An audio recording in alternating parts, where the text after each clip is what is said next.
destroyed because of this freak. I won't allow it! These babies just saved this lame fest party!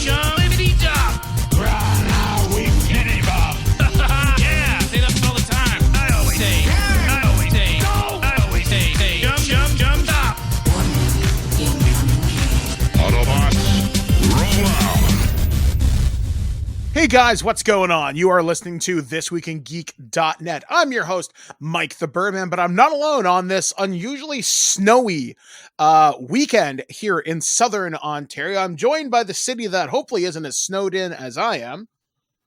I'm Alex, and the city is Kitchener. Yeah, man, we got a lot of snow this weekend.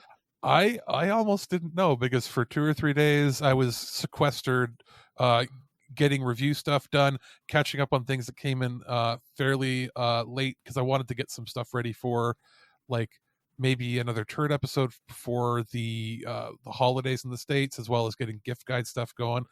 And then, I look outside and I'm like, oh, there's like 4 inches of snow. What the hell? That's a fair bit of snow. And then I look online, and like Buffalo and Albany and like Utica and the States have like 4 feet of snow. And actually, our mutual friend Shannon was supposed to go to an Ice Nine Kills concert on the weekend, but the night before, guess where they played? Albany, and they got stuck.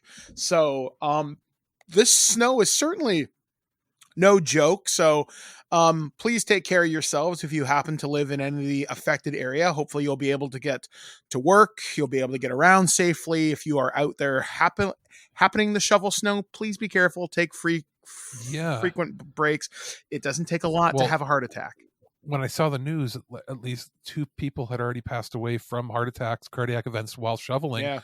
And not like I was worried it was old people. It was like people in their 40s and 50s, right? Like it's people you wouldn't necessarily expect to have it happen, but it's also, I think, the first big storm like this that they've had since, I think it was 2014 or something like that. They said they had a big storm, and this is projected to be more, because it was like 3 feet of snow on the Friday. Yeah, like, and then I think up to 4 feet on the Saturday. Yeah, like there are some pretty dramatic pictures if you look on Twitter and Instagram about the Buffalo Bills stadium. There's some shots out of Albany that are also pretty impressive. The pictures are out there if you want to go and look for them. It's like Toronto was at 99 when we had the big one. Yeah, so it was rough, man. So I guess, as we often do here on the show, we talk about the events that have happened and transpired in our past week. We did receive some late breaking news. We'll talk about that in the beginning of the news segment, but we're going to start things off on a note from me, actually. So if you've been following any of my social media, which is at Birdman.TikTok, Instagram, Twitter, for as long as that's around, Dr. Wiley went to the vet this past week, and we were really, really, really worried. So as of this recording, he's going to see the vet tomorrow. And what the vet says, they're not super concerned, but it is likely early stage 1 kidney disease. But that means, because we've caught it so early, we can manage it with diet. We can manage it with treatment, potentially some pills. He's going to have to be put on a new senior cat formula. He has to go in tomorrow to get his bladder expressed so they can obtain a clean urine sample, but they didn't feel any masses or anything unusual showing up in the blood work. That was my big worry, but things are looking okay for my baby boy. The reason why he's not eating is because he's nauseous. So with some new medication, that will probably help him and he'll feel fine.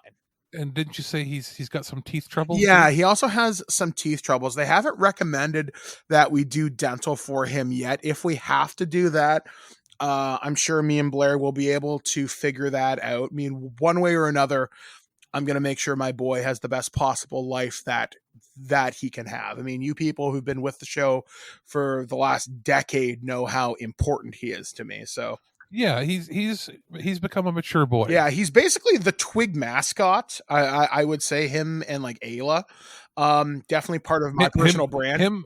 Him more so than Ayla as far as a Twig mascot goes, I'd say, because Ayla is like a personal mascot for you. Yeah, like even right now, she's podcasting cat. She's sitting on my stump, just kind of hanging out.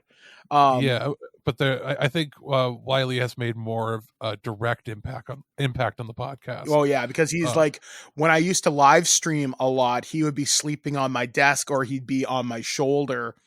And it's not, I mean, if you look on my brand, like there's so many pictures of Wiley being shoulder cat or being held like a baby.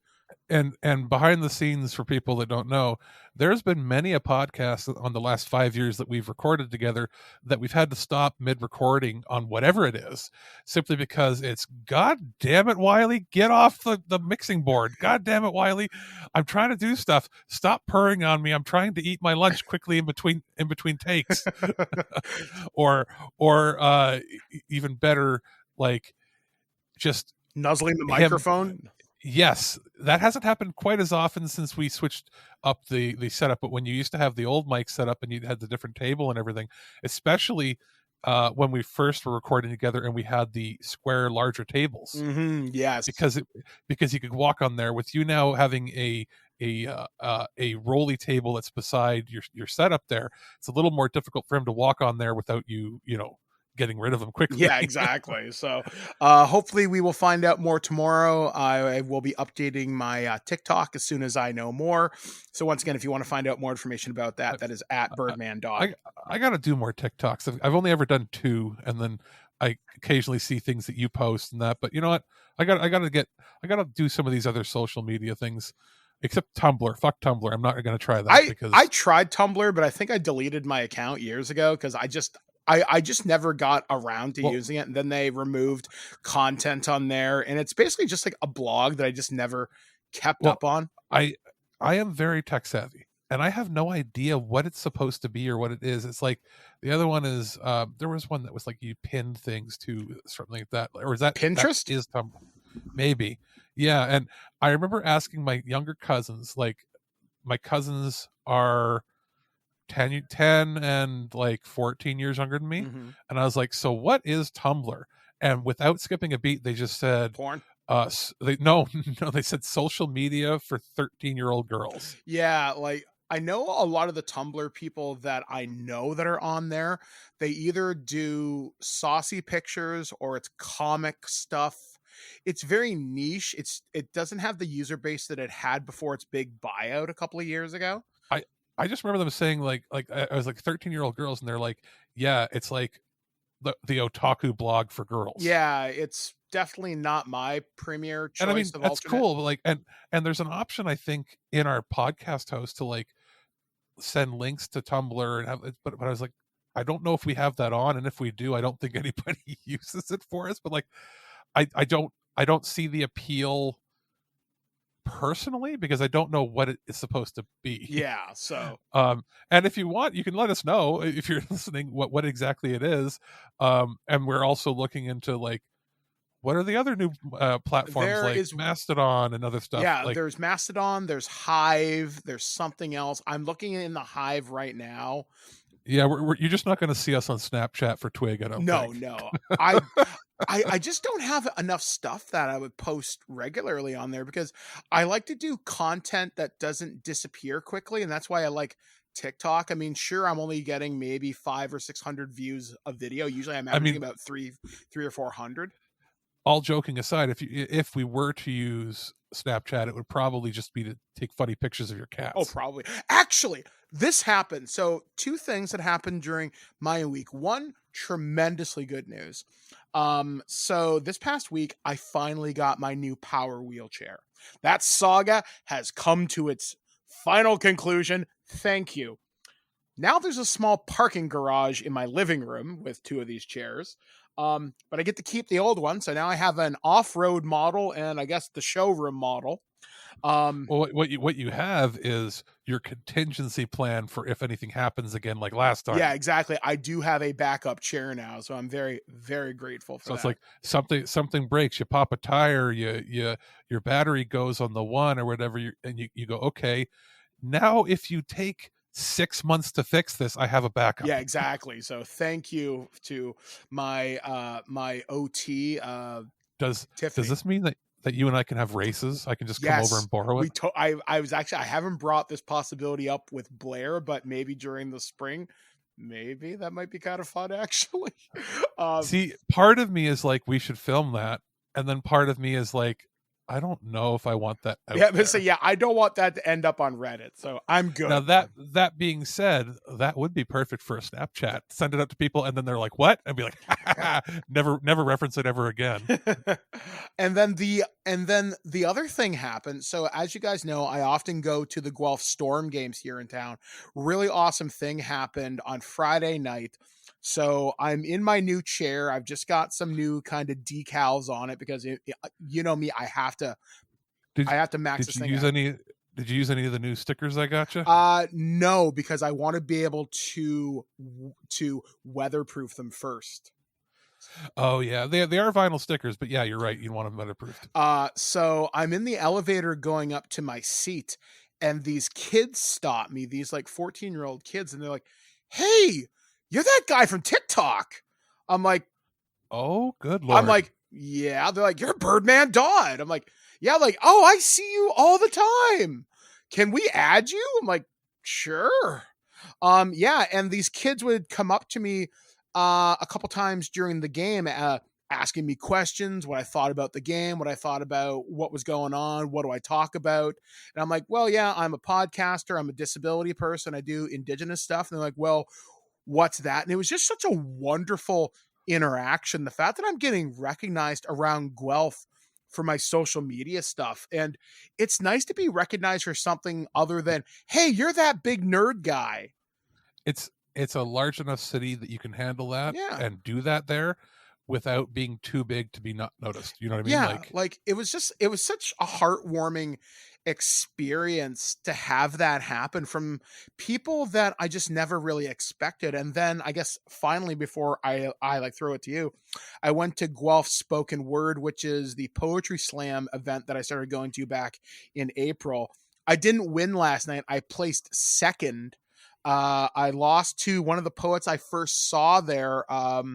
A poet named Hung, I can't remember her name, but she was shouting out people in the community. She was talking about the feature Fanon, the people who run it, which is Truth Is and Beth Ann. And she goes, and Mike. And I'm thinking, holy shit, really? I'm like, I've only been coming here since April.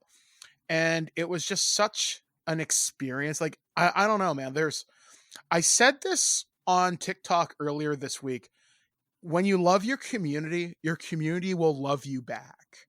And it's been such a positive experience, and just all the people I've met through the Guelph Storm, through Guelph Spoken Word. I'm getting involved in so many city council initiatives. As of tomorrow, I have a job interview with an outlet to do some writing. So I don't know, man. It's been a really transformative week. It's started off kind of rough with the Wiley stuff, but I think it's going to be okay. I'm not going to jinx it. I'm going to offer some tobacco as is Indigenous practice, and we will see how things go. So hopefully you guys checked out my God of War review, which went live on the weekend. And that was an emotional gut punch, but I really, really, really liked it. So go check that out. I have personally avoided it, even though I tried to post it, but simply because I'll be playing my brother's copy once he's finished with his, and I want to go. I've somehow managed to not hear any of it. The first 10 minutes will hurt you, in a good way. In a good way. Okay. So, what have you been up to, man? Well, since we recorded last, I had mentioned that some of our later submissions for the gift guide have been trickling in. I also had a chance to play Mario and Rabbids Sparks of Hope, which is the sequel to Kingdom Battle, and that consumed about 3 or 4 days or so. I started, played a few hours, and then it consumed 30 hours straight after that. So, so there was a point where I didn't know if it was Thursday or Saturday. It turns out it was all of that. And outside of that, it's mostly been cleaning up the house. Like we did like major cleaning. You ever have one of those days where you're like, I actually want to clean? Mm-hmm. And I had one of those, and that involved going through every nook and cranny we had for like the pantry and the fridge and the freezer. And like I was finding stuff at the bottom of the freezer that I'm like, I think this is pre-pandemic. I don't think it should be in here any longer. Luckily there wasn't anything in the fridge that old, but you know what I mean? Like I'm like, I don't know if this corn that is meant to last, 3.5 years in my freezer. So it was mostly that sort of stuff. I had planned to go outside and then saw all of the crazy snow and went, how about no, not for now. But yeah, so it's mostly been going through stuff for review. I have also gone back to reading. What I've started doing is I broke out my Kindle and I loaded it up, and I put on every novella that won the Hugo and Nebula Awards, the science fiction writing awards from the 1970s. I didn't want to commit to reading like full novels, right? Mm-hmm. But everything is like the shorter novellas. So we're talking like 100 pages, 150 pages or less. And I'm like, that's actually, bite-sized science fiction. And that's sort of my new routine is I'm going to basically go through and read one of them a week, maybe 2 or more, but like the minimum is just 1, right? Good. So because like we've all heard of some of the more famous full-length novels, but the novellas are great stories too. They're just not as fleshed out, or maybe they're more of a short story concept, that sort of stuff. And I was like, you know what? That's bite-sized reading for adults, and that's the sort of thing that I think the Kindle is suited best for, because I'm not going to sit here and read like War and Peace and read like a 6-inch thick novel from Tolstoy or something, right? I feel like that might be a little too heavy to read, and I might not actually get through it all, right? Because I'll get bored partway through. But this is a good way to do it, and there's plenty of different, novellas out there. And I thought, why don't I just go with the Hugo and Nebula winners? Find cross-reference them. Some of them are available for free or through the library apps that you can connect to it. And I'm just like, you know what? If I've got to shell out a few bucks, the advantage of novellas are they're usually a little cheaper too than getting a full book. So I'll do that. That's been my preparation. That, and I started gathering Christmas presents, wrapping some Christmas presents. I'm working on some stuff for you and some other people that require a little more in-depth, like hands-on work to do. Mm-hmm. So not that I'm making everything from scratch, just, there's some stuff that requires more than just I bought it and put it in a box. So that's sort of been my shortened week, because it's actually been, I think, a little less than a week since we recorded last. Yeah. So a lot of good stuff there, Alex. I'm really glad you're starting to get that done. So let's talk about the show that we're going to be talking about. Well, we have two items to talk off the beginning of the news. We're not going to cover a lot of them in depth. It's going to be like, well, this situation is changing so much, and if you want to know more about the other one, I will direct you to a place that you can find out more. And then we've got stuff to talk about, lawsuits that we certainly didn't expect. We have confirmation of a fan favorite character coming back to a movie, the weird news, which is unusual, and one involving a reindeer, I believe, if Alex left that story in there, and don't buy owls from strangers. It's just good advice. So we will be talking about all that and more, plus all the reviews coming up from Alex, because he's editing the show this week, because I got a job interview to prepare for this week. Yes, one of which will be Mario and Rabbids. The other 2 are a mystery grab bag that I have to find out, which I'm going to include. So we will have all that and more right here on ThisWeekInGeek.net. So I'm going to throw things to Alex, and this is his first review from the mystery grab bag. We'll be back, guys, right after this, only on ThisWeekInGeek.net. Our friends over at Sony Pictures sent a review copy of Bullet Train for me to check out. Now, this is available in Blu-ray as well as 4K Ultra HD plus Blu-ray plus digital copy. Now, the main difference outside of the visual quality in the 4K and Blu-ray edition is that the 4K disc itself has the audio commentary brought over from the Blu-ray, but all the other special features are on the Blu-ray. So if you're looking for that, you can just get the Blu-ray copy if you don't have a 4K set yet and don't plan on getting a 4K player. That being said, because it's all bundled together, it's probably worth getting the 4K version. The price difference is so negligible nowadays that it's probably just worth getting it, unless you have some aversion to having the black 4K case with instead of the blue one, but you can always just replace that. But I digress. How is this movie? This is one that I wanted to see when it was out in theaters. I just scheduling couldn't get around to it, couldn't get a ride there, couldn't find a time. It just didn't work out for me. So I was happy to finally check it out. And it is one out there movie. Think of the vibe that you got from like Deadpool, but remove the supernatural, superpowered aspect of it, but that frenetic speed. It's like, what if you took like the Deadpool energy, mixed it with John Wick, and put a twist of, almost like Lucky Number 11 in there, if that makes any sense. Brad Pitt is a former assassin or semi-retired assassin who is hired to retrieve a briefcase from a train and bring it to a drop point with his handler, and things go completely astray when multiple people appear out to try to kill him, and you slowly get the reveal as to how these stories are all interwoven together. There's some funny cameo moments I don't want to spoil that are tied directly to some other movies this year that were great. There's great action, witty writing. The cinematography is really well made. It is quite interesting to say the least. Like it's one of the more vibrant and expressive action comedy movies of the last few years. Very much almost like a return. I would have loved to see this in theaters. A return to force for this kind of movie that I feel had been away from us since the pandemic started, maybe even a year earlier than that. So it is very much, actually, it's more like a Guy Ritchie movie, I think. Like that sort of energy feel to it. But without maybe the over the top flashiness of some of the directing, but still very, very good. It's got hints and pictures and bits and pieces of every kind of movie that I like.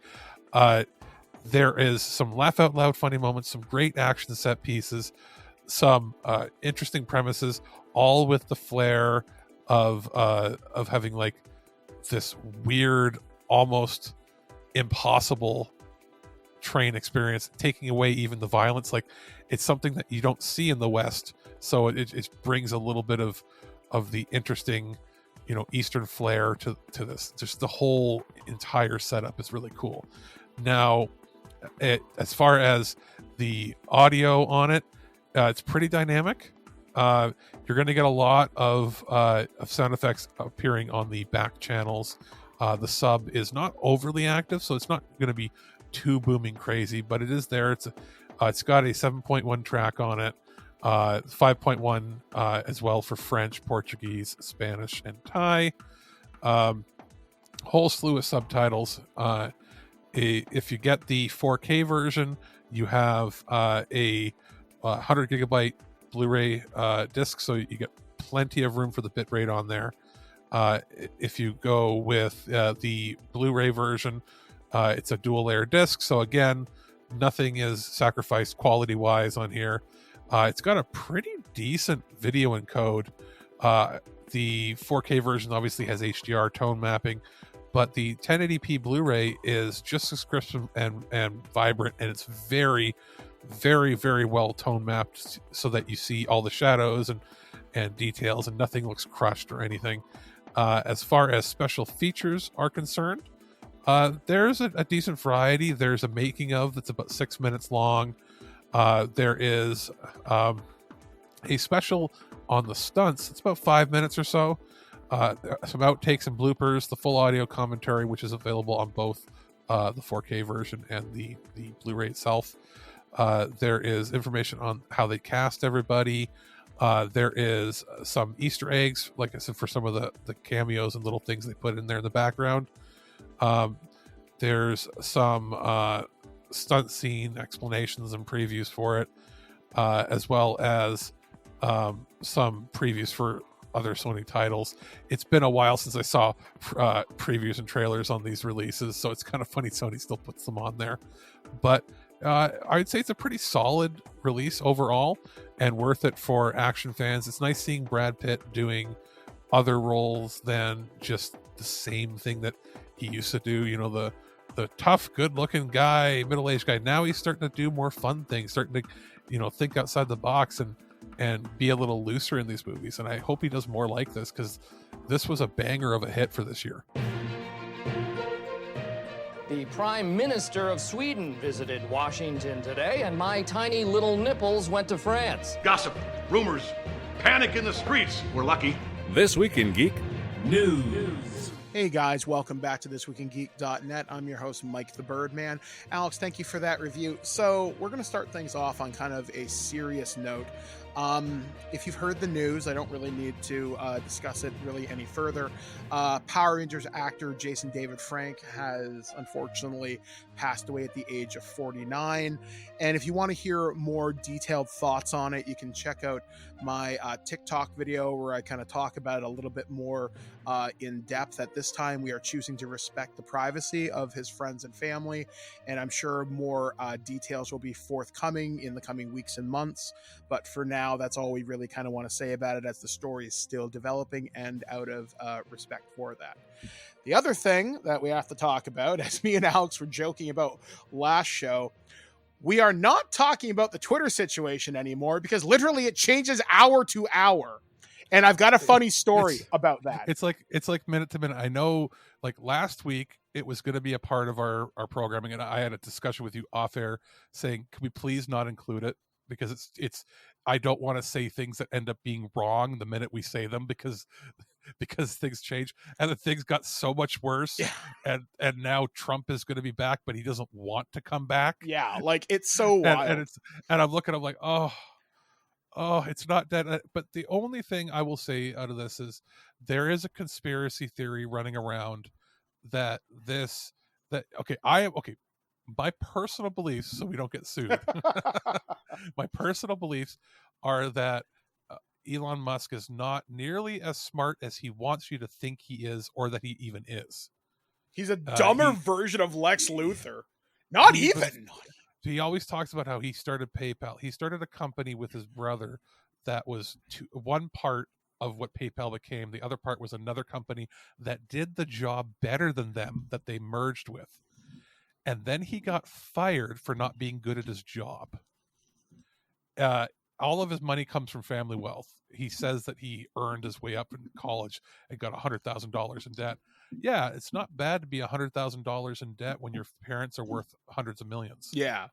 So I'm sorry you didn't earn anything when at the very last minute your dad could snap his fingers and use his mining money to pay for you. But regardless, outside of that, what I wanted to get to is he's not, like I said, he's not as smart as he wants you to think he is. He doesn't have any filter, and it's quite apparent that running a software as a service business that works on the immediacy and also the very complicated nuances of working within each country's boundaries of what is considered free speech and what isn't. He's trying to run the company as if it's just American. Yeah. Even though it's an international company, his firings of people in multiple countries won't work. The Canadian government is looking into seeing if he violated our country's like human rights values and violations and labor laws. In certain states, you can just throw your extra severance package above and beyond what it normally is. But certain other states, it's illegal to do that too without 60 days of notice for a layoff or for a firing without cause. Like there's plenty of things, and he's thinking he can just throw money at things to make it go away. It doesn't work like that internationally. Yeah. He's not, for somebody who is the head of multiple multinational companies, he doesn't seem to understand that other countries have different laws. Yeah. Now this is a very short story, but when I was doing a poetry slam last night, one of my poems was about Elon Musk's destruction of Twitter. And before I got on the mic, they let the information had come out that he was letting Trump back on Twitter. And I was just about to perform. You only have 3 minutes on the mic to do your piece. And I'm thinking, well, guys, I would love to tell you that I finished this poem a couple days ago, but I literally had to update this within the last 10 minutes, and it may change while I'm reading it. So let's do it while I still can, and it's still factually accurate.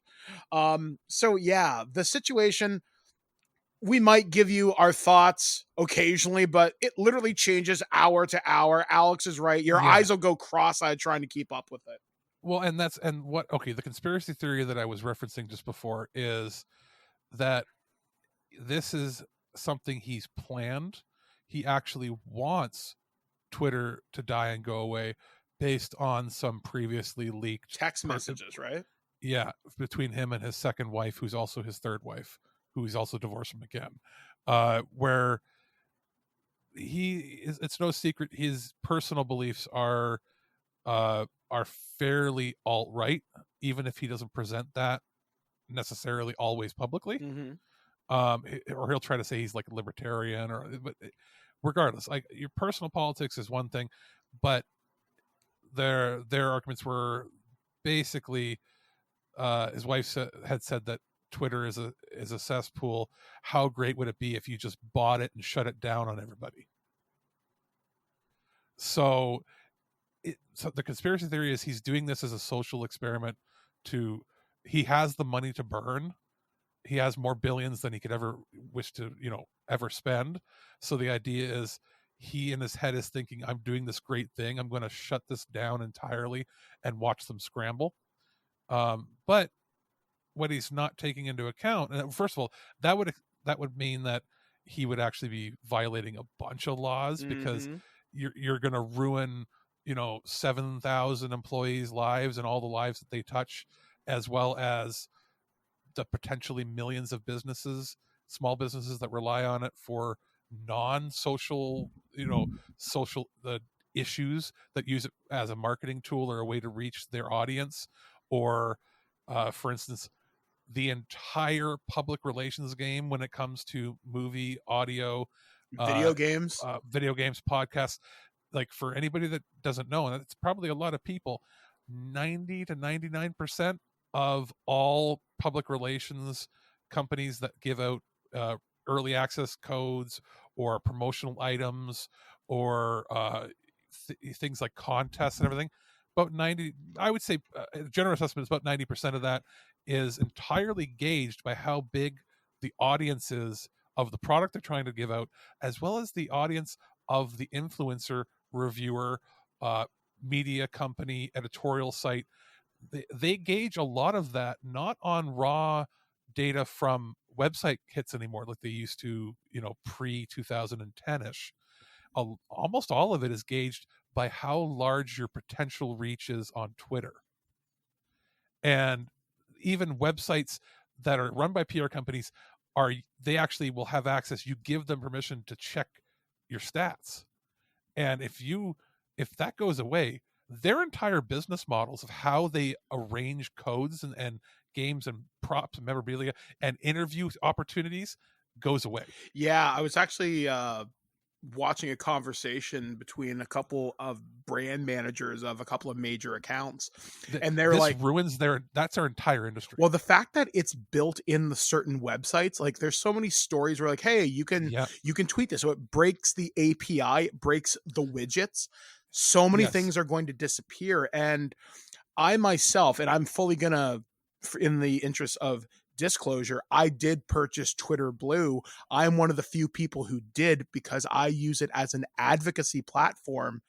And it seemed like you weren't using it on, like, we weren't using it on the Twig platform. No, you were using it for your personal stuff. Yeah, exactly. So, and it's so interesting to see how many of these brands are imploding. And there was some stuff that involved a recent cryptocurrency exchange, which completely collapsed this past week.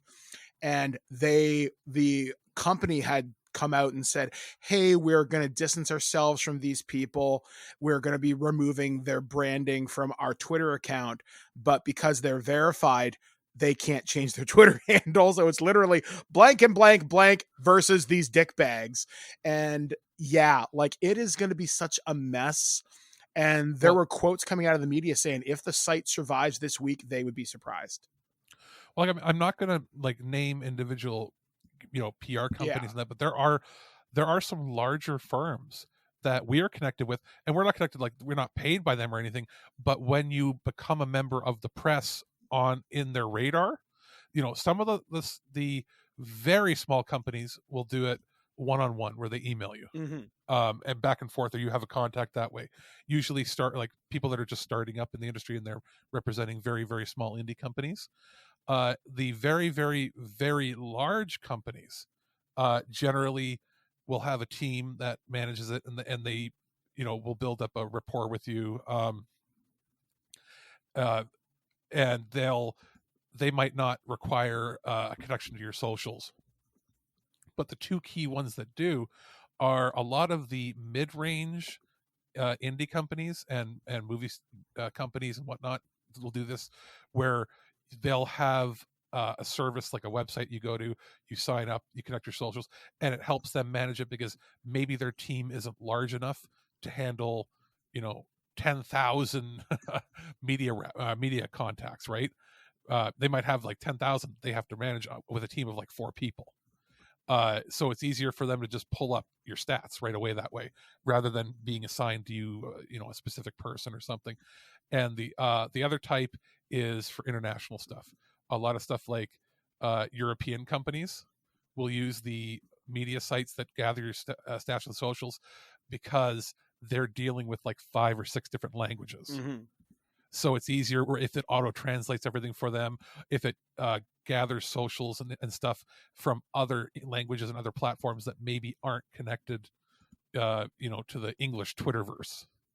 So there's that, and that accounts for a very sizable amount of companies. And then, of course, you end up knowing a few people, and you can call around and get news. But this, if I was working for one of the major PR companies, and there's a few of them that we know of, Mike, that we talk off air, their heads are scrambling. Oh yeah, there's more than a few people where I can only imagine what Thursday night was like for them. There's probably I can think of 2 or 3 firms that handle multiple large companies that are not just like in the gaming verse, that they handle multiple gaming companies, that they are going to go bananas because their entire system is tied to Twitter. And then there's a couple even larger ones, like the really big ones. They're not going to have any trouble, because they also have clients that are like General Electric and stuff. So they're not going to, they'll have their own internal systems. But like some of these companies that are dedicated just to gaming are going to be fucked. And they are probably so pissed. Guess how many class action lawsuits are going to go after Elon Musk if it turns out he did tank it on purpose? Yeah. I got to say, we're going to have a interesting news cycle in 2023. Well, it's bad when the U.S. government says that they're going to be sending a federal investigation to see if he did it on purpose. They've already said that. Yeah, it's and they didn't go after the FTX one, which is that the crypto. Like, they're going after it, but they're going after Elon more because they know it's tied. Like, it's such erratic behavior. Billionaires don't usually say anything that could possibly risk their company, and he does it minute by minute. Yeah, there was a Twitter person who had said, wow, look at this guy just tweeting a libel. So we'll keep an eye on this story. It is developing hour to hour. I'm turning off notifications for this shit. I'm done with it. and that's why outside of Trump, we're not. That's why this, even though this is not a story we're talking about it, what we're talking about is the whole thing surrounding it, not the individual aspects, because that's what's in flux. Yeah, because it's so fucking weird. So let's get back to the show we intended on doing on Saturday night before everything had changed this past weekend. So this story comes courtesy via Deadline. Hasbro puts E1 film TV business up for sale. Hasbro said its board has authorized the sale process for part of its E1 TV and film business, not directly supporting its brand entertainment strategy, following a review of business initiated by CEO Chris Cox. The company has retained JP Morgan and Centerview Partners to move ahead with the sale process for a 6,500 plus content library. The non-Hasbro film and scripted TV business, which produces and finances content like The Woman King, Yellow Jackets, the Rookie franchise. Hasbro's interest in Entertainment One Canada Limited's Canadian TV and film business. Hasbro's unscripted division, which includes the Naked and Afraid franchise, which is actually one of my favorites. So it's from what you're saying, it's everything. It's not. I thought it sounded like what you were saying is it's only the non-scripted. I will get into that. So Cox said Hasbro received inbound interest from several parties for part of the E1 television and film business. While valuable is not core to our go forward strategy, Hasbro will maintain the capacity and develop and produce animation, digital shorts, scripted TV, and theatrical films for audience to create core Hasbro IP. Former CEO Brian Goldner, who spearheaded the company's push into film and TV with the acquisition of E1 in 2019, died from cancer a year ago. The announcement today said Hasbro plans to significantly increase strategic investment in key brands with a focus on gaming, direct-to-consumer franchise brands, and licensing. Priority brands for investment include, and this is some ones to definitely keep an eye on, Peppa Pig, Transformers, Dungeons and Dragons, Magic the Gathering, My Little Pony, Power Rangers, Play-Doh, and board games including Monopoly and Clue. The company said it... The Avengers mashup we never thought we needed. Exactly, pretty much. The company said it... Transformer rollout. Come on, Peppa Pig, get in. The company said it plans to maintain, quote, significant development, producing, and financing capabilities to support its core brands across film, TV, and animation and digital shorts. These projects will span Hasbro's brand and include developments of new IP, such as the recently announced Kira and Kimojora Heroes that is scheduled to premiere on Disney Junior and Disney Plus in 2023. And then the article just kind of goes on with this. So it sounds like they're keeping some of the studios to focus specifically on their own brand and nothing else, and they're cutting out all of E1's library that was not Hasbro. Yeah. Basically, if you're not D&D, Transformers, or Ponies, or like Magic, who gives a shit? So they're not selling the division; they're selling the IP properties and everything else. Yeah, that's what it sounds like to me. I mean, one of the quotes that is said in the article, quote, "The acquisition of E1 delivered fantastic talent, top-tier production, and deal-making capability and beloved brands with strong toyetic potential, including Peppa Pig. We will retain..." Okay. Yeah. They're getting rid of the reality and they're getting rid of the documentary, the reality, the non-scripted, as well as any studio properties they owned that were not currently working on anything for their synergistic branding. Yeah. Now, it's interesting to know that Cox was the former president of Wizards of the Coast, and Hasbro's shares were up 1.3% to $56.71 on Thursday. I imagine that they've probably gone up a touch. And considering D&D arrives in theaters in March, there's a new Magic expansion featuring the fucking Transformers. It could go down with the announcement they intend to sell part of the business until they find out how much money they're going to make. Yeah, like it's going to be interesting to see how this all kind of plays out. But for them to hold on to those key brands, of course, like to sell Transformers, because that's a brand that always makes money. I mean, it wasn't always that way in the 90s until the Beast Wars kind of revitalized it. And then after the Bayverse movies hit really strong, I know next year we have Rise of the Beasts in June, I want to say, and images are starting to leak now. I suspect what they're probably giving up when it comes to like physical assets would be the television production side. Yeah, like I'm not surprised to see Naked and Afraid in there, because honestly, sell that to Warner Brothers Discovery, because I watch that on Discovery Plus, but that guy David Zaslav, he's cutting things like a goddamn katana. But they're keeping that sort of stuff because it's dirt cheap to make. Yeah. What's probably happening is they're not going to own, because E1 actually, I believe, owned and operated actual studio lots in Canada. Some of that was a holdover from Alliance Atlantis when they used to own, like in Canada, there's a few independent lots, but the major ones were always owned by Paramount and by Alliance Atlantis or Odeon Productions or whatever it was back in the day. And that's because Paramount did a fair amount of investment. Like they were like the only American studio that had full distribution in Canada. Hence why they made Paramount Canada's Wonderland. Now it's just Canada's Wonderland when they divested themselves. So Paramount has had a very big presence in Canada for like 80 years. And I believe they still own a few studios, like I think they own the one in Toronto and the one in Montreal where they filmed Star Trek stuff. I don't know if that's like a publicly owned building or if it's a thing, but I think they own that. But it sounds like they want to get out of the asset ownership business. They'll probably still finance like live action movies and everything, right? But if you notice, a lot of that stuff it's probably that they're trying to pivot away from partnerships with other companies to make it.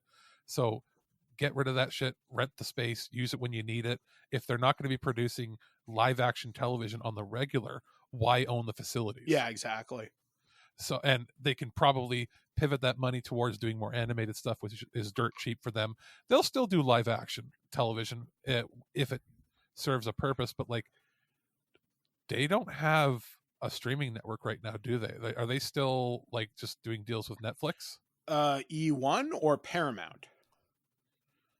Hasbro. A lot of their stuff I find tends to show up on Paramount, especially if it's Transformers related. My Little Pony is spread across a few different services, but I think Netflix carries a lot of it. Yeah, their stuff isn't centralized, is what what you're asking. Yeah, they don't have that, and I get the feeling that they thought they were going to do big things, and then with the unfortunate passing of that man, and they bought the company. What was it, like 6 months before the pandemic hit? It probably devastated 90% of their productions that were live action, and they're just like, it's better if we sell now than have to try to find a way to recoup the cost and spend more money. So, and what we're probably going to see is a lot of live action movies and a lot of cartoons, and that's about it. Which I'm totally fine with. I mean, I think they've retained the core IPs that make money. Go for it. They don't have the money to make a My Little Pony live action show. And we're probably better for it, if we're going to be frank here. How great would that be if it was like animated, like really poorly CG animated with live people? I mean, I'm honestly surprised the Equestria Girl stuff hit as well as it did years ago. So anything is possible. Fandom is weird. But also, what are you going to do with a Play-Doh movie? I could see that working, actually. All it takes is the right creative force. I could see that working. Is it Play-Doh, like, are they going to get like corporate sponsors? Like, is Mr. Bill from Pizza Hut going to be in it? I don't know. I mean, I think under the right creative force, you could make a lot of things happen. Like if Alex, you're too young to remember this, but once upon a time, there was a Rubik's Cube cartoon. So there's a lot of things you can do. Dude, I've seen Turbo Teen. Okay. So... but there was a Rubik's Cube. Oh yeah. Oh yeah. Oh no. So anything is possible. However, speaking of good news that happened this week, this story comes courtesy of comingsoon.net. Sylvester Stallone confirms return as King Shark. Another one of the characters from James Gunn's The Suicide Squad is set to make a return in the future. Speaking to comicbook.com's Chris Killian in a recent interview, actor Sylvester Stallone, who portrayed King Shark in The Suicide Squad, confirmed that he would be returning to voice the character in some capacity again.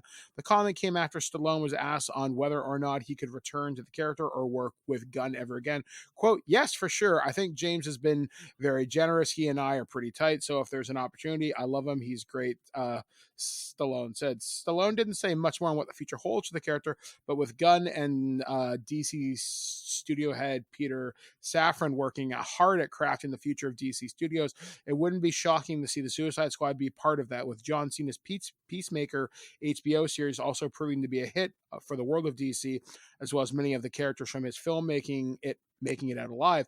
A sequel wouldn't be out of the realm of possibility either. Stallone's comments come a few days after Gunn himself said that he was planning the future of DC Studios with the director, saying they've spent some time this month trying to come up with the next decade of content for DC.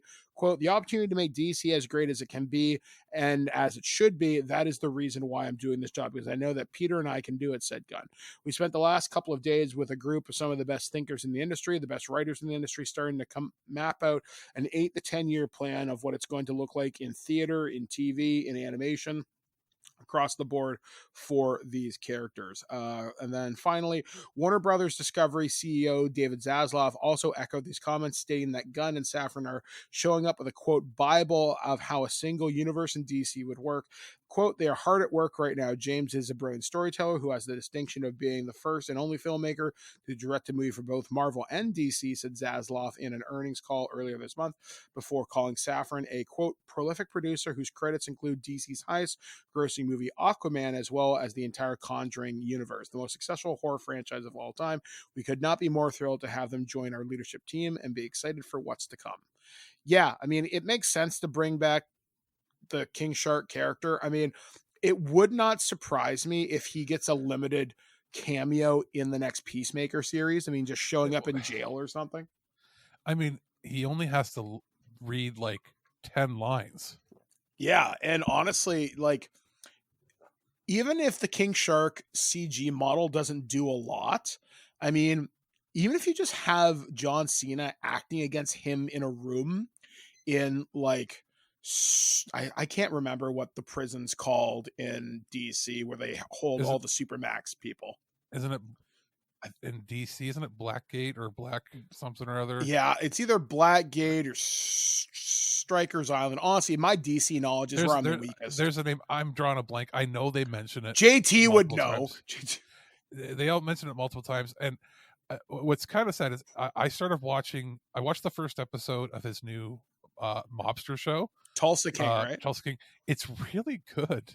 I watched it with Andreas, and he's like, yeah, and he sent me an article. He's like, Stallone says he doesn't know if he's going to make a second season, even if the show is really successful, because he didn't realize how hard it is to film a drama action show, like a full TV series at his age, because he's 75. So yeah, that's got to be really he's 75 or 76, and he's in really good shape. But he goes, movies are great because he can film for 3 or 4 months. It's slower moving, but he's like, having to get 10 episodes in, it's like, he goes, it's like doing 3 movies back to back to back. He goes, and it's kind of difficult at his age to do that. So I'm like, hopefully they do another one, but I would be happy if Tulsa King turned into, like, if he did like 3 of those a year, like 3 1 hour or 1.5 hour TV movies for Paramount. Yeah, that'd be great. Because the first episode, it's weird. It's got the comedy of like a show like Weeds or like a Better Call Saul funny moments. But then also like mobster stuff, but at the same time is well shot, well directed, well acted. I actually laughed a couple times at it, like really loud laughing. And I'll say one line from the beginning of the episode that I was like really surprised at, but again, you can only get away with it on streaming or on like premium cable. It almost feels like an HBO show. He's been in jail for 25 years. He comes out of jail. He gets sent to Tulsa to almost like a banishment from the mob to like start making money there. Basically, they want him out of the picture because he's too old school for them. Mm-hmm. And he walks out, and a grasshopper like lands on him, and he says, "Oh, what the fuck is that?" And this lady comes up, and she goes, "Oh, it's a grasshopper," like, with her Oklahoma accent. And he's like, he goes, "It's as big as my cock." And she gets so like clutch the pearls, so like Christian, like, "Oh dear Lord," that she sprays him with holy water. Oh God. And he goes, "What the fuck?" And then the cab driver's like, "It's holy water." Because you used a bad word in front of her. Oh my God. And like, And I like, we watched that. We had to rewind it because we were laughing so hard at it, because it's really well executed, and that sort of sets the tone for the whole show. I'm gonna have to give it a whirl actually when it's probably done its Yeah. first season. Yeah, it's got 10 episodes, I think, and it's airing on Sundays. So that's sort of been like my brother and I. That's what we're gonna watch weekly together. Mm-hmm. And I only bring it up because I keep forgetting that he's like 76. Yeah, and and we better get and as much use out of him as possible. Yeah, there's only so much that HGH, testosterone replacement, and steroids can do for a guy before he gives out. He is apparently still working on one more Rambo. He's not in Creed 3, but so I think we're done with Rocky, but he is doing one more Rambo. He's got another. I believe they just finished filming Expendables, which is his last Expendables film.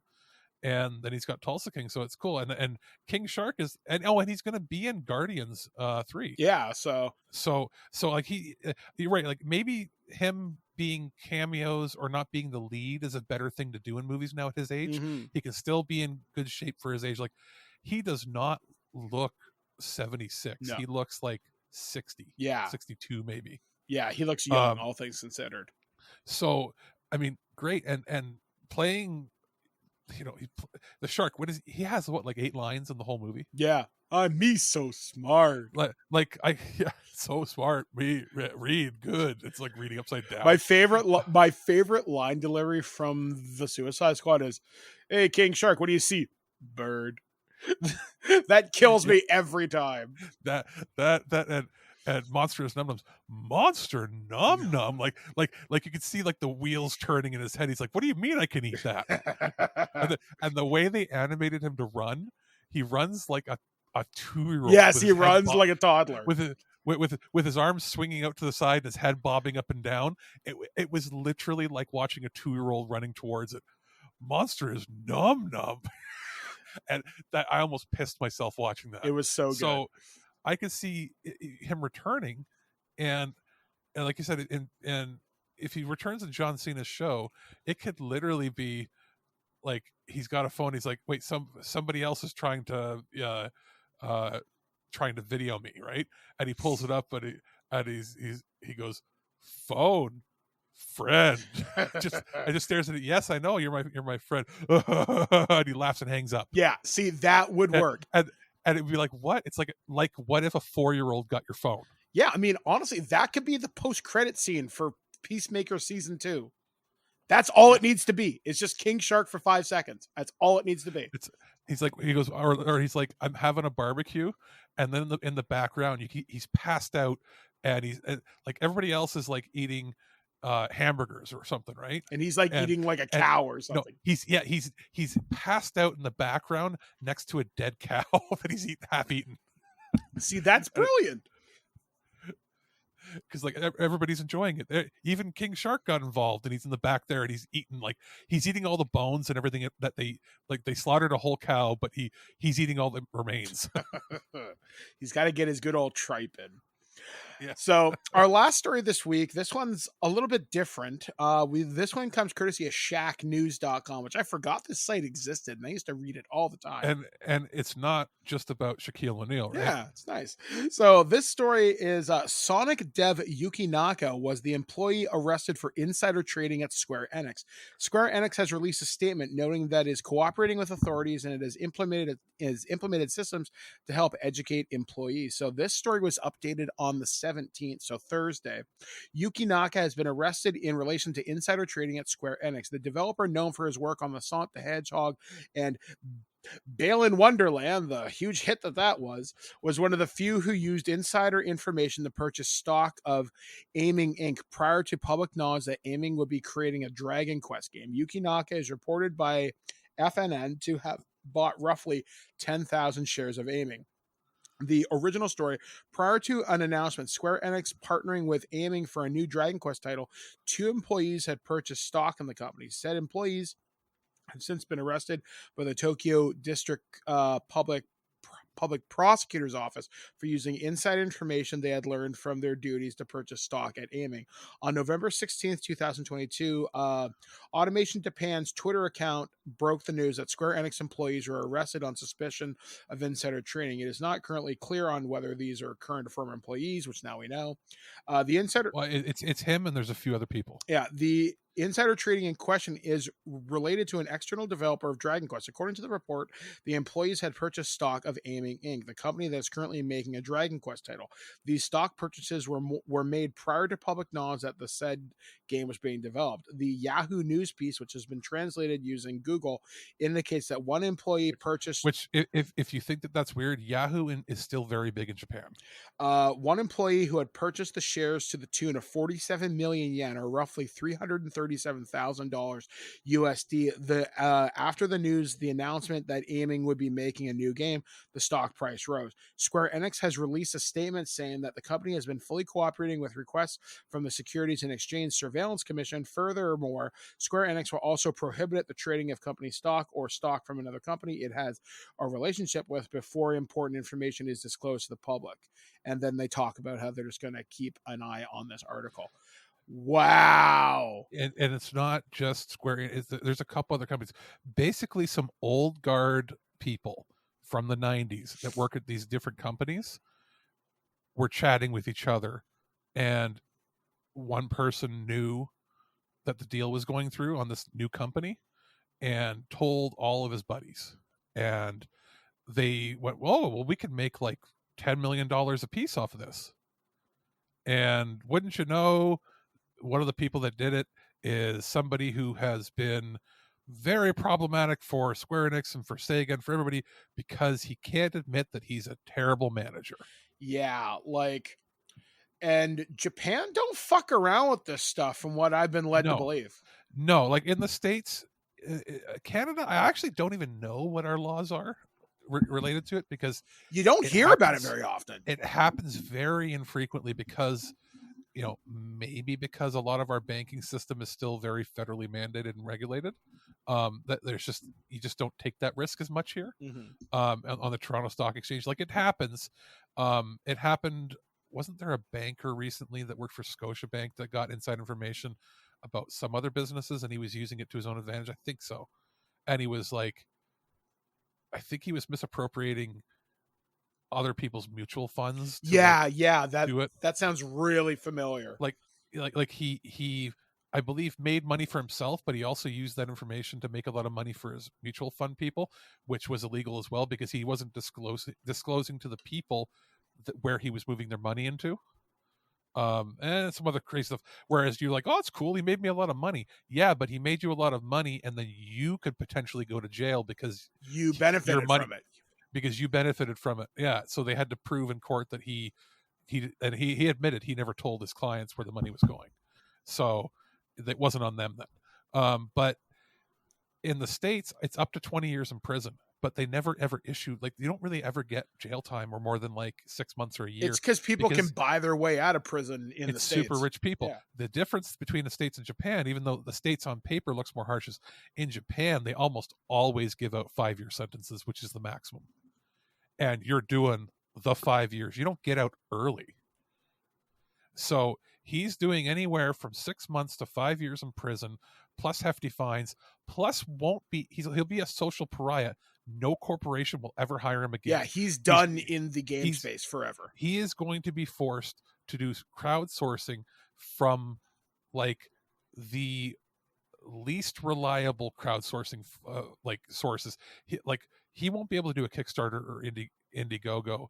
He will have to go to like one of those bullshit ones where like Tommy Tallarico did for the Amico's Last Ride. Remember that one where it was like angel investment and it was all bullshit? We were reading through everything on there. Yeah. He'll have to go to one of those ones that has a poor reputation, or like the money is like the company that does the crowdfunding is incorporated in like Belarus or something. Like he will not get money ever. He's done.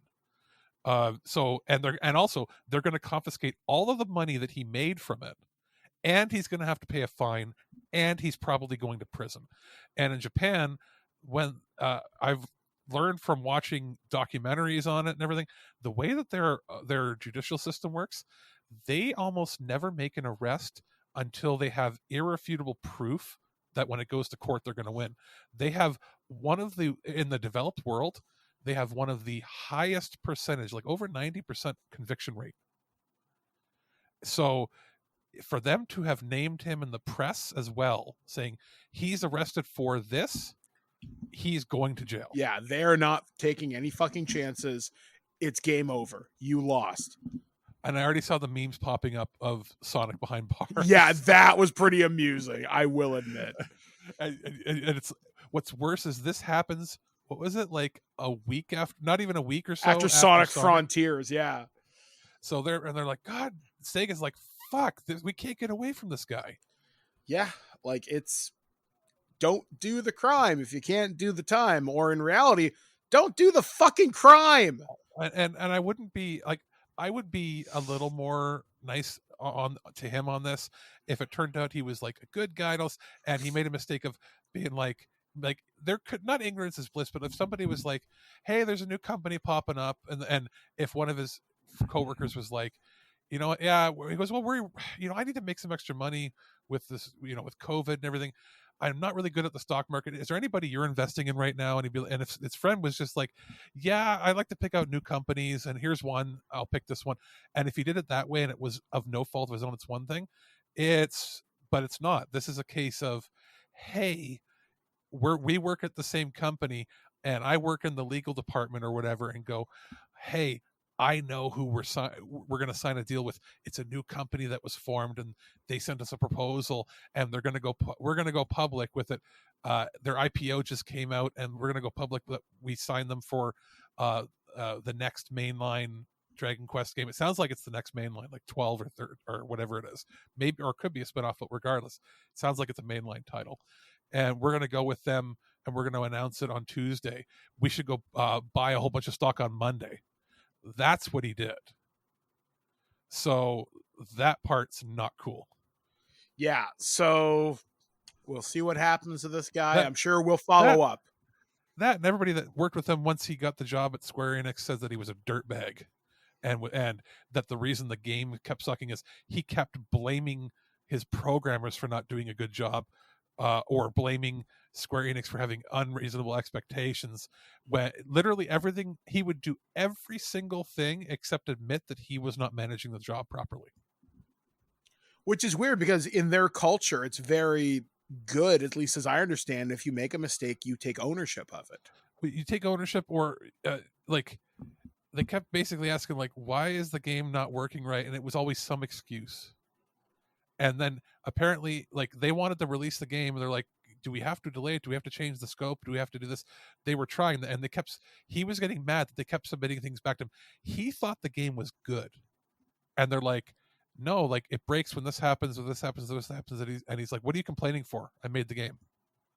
And it's like, but your game is nowhere near the quality of anything that you've even worked on in the past. And like, it turns out that, maybe Sega didn't like working with him. And it's just that he was the golden goose at a time, right when they needed it. And he didn't update his game design philosophies in 25 years. So that, and now he's royally fucked. So we'll see, like, there's going to be more of a reckoning from this, because the talk is it's not just Square Enix, and then of course his separate company that was part of Square Enix, that there's a few other people involved. So I think it's a group of people that all knew each other, and then they were like, hey, Dragon Quest is like the biggest thing here. Let's make some money. Yeah, like, this will be a story we'll kind of keep an eye on, because more of the Japanese market's more your thing, Alex, than mine.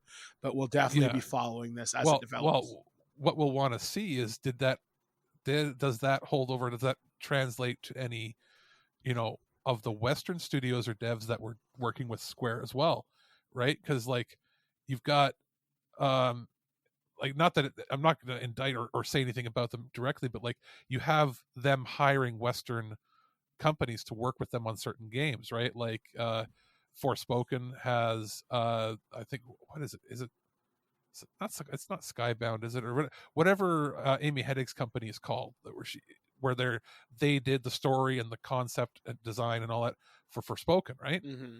Well, did anybody in that company end up buying stock because they heard something at the lunch table when they were visiting Japan? So yeah, there's You know what I mean? Like it's going to ripple.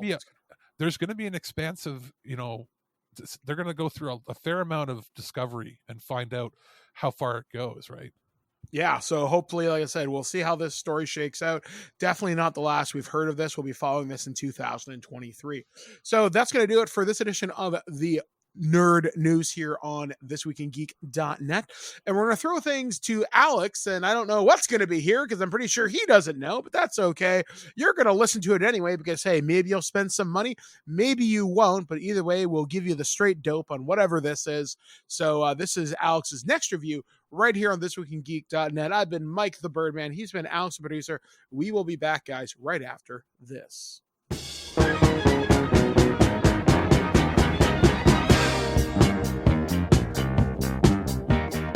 Our friends over at Paramount Pictures sent a review copy of Saturday Night Fever on 4K for the first time. Now, this is a movie I had seen, a handful of times growing up, both either on TV or VHS.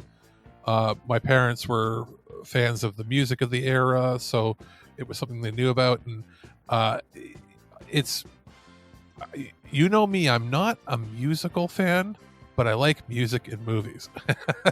So this is always been a good fit for me. Now, this 4K set arrives with a copy of the Blu-ray and digital HD copy in the box. The Blu-ray has all the special features. The 4K set does not have any of the features on disc. It's just the new transfer. The 4K copy is in its original aspect ratio, 1:85:1. It has the same 5.1 track that's on the Blu-ray. The difference here is it appears to be a new encode of the audio. It's a little quieter. It's not as bombastic on the 4K edition, which some people might be like, oh, I like the louder, but you know what? This doesn't have any distortion, so you can crank it really loud if you have a receiver or good headphones, and you're going to have a little bit more of a reference quality dynamic range on the audio. So it's better in my personal books that way. If you like something more bombastic, the Blu-ray has that version. Blu-ray also has a theatrical cut and a different cut of the film with some extra scenes and stuff added. That is not included on the 4K edition. 4K edition is just the theatrical cut. And let's get into some of the video. It is not the most pristine restoration I would have hoped for. That is not to say that it's bad or anything. It's just as clean a picture as I think we're probably going to get from it. There wasn't like a huge painstaking thing gone to like remaster everything from scratch. It's just a nice clean transfer. That being said, it was a fairly cheap movie at the time when they made it. The film stock isn't of the best quality. It's a little soft around the edges, not overly much so, but a little bit more film grain than a lot of other films of the era. It's also a lot of night and indoor scenes that were a little hard to shoot in low light, so it ends up being a little grainier, a little more muddy than some other higher budget pictures of the late 70s would normally be. The Blu-ray fares about as I would expect. The 4K is slightly better. The tone mapping helps a fair bit if you're watching with HDR, but it's never going to be like a super bright, vibrant Technicolor picture. That being said, it is pretty darn clear, and it's probably the clearest we're going to get, short of some miraculous restoration work done on some mythical film that may not even exist. I should say that, like I said, audio-wise, it sounds great. So as far as a 4K presentation, if you're a big fan, it's worth picking up. If you're a fan of the music, it does have, in my mind, a better sounding version of the soundtrack. So if you have a good speaker system or good headphones, it's worth it. As far as special features on the Blu-ray itself, there's a fair bit on there. Actually, there's an audio commentary, some information on different 70s music releases.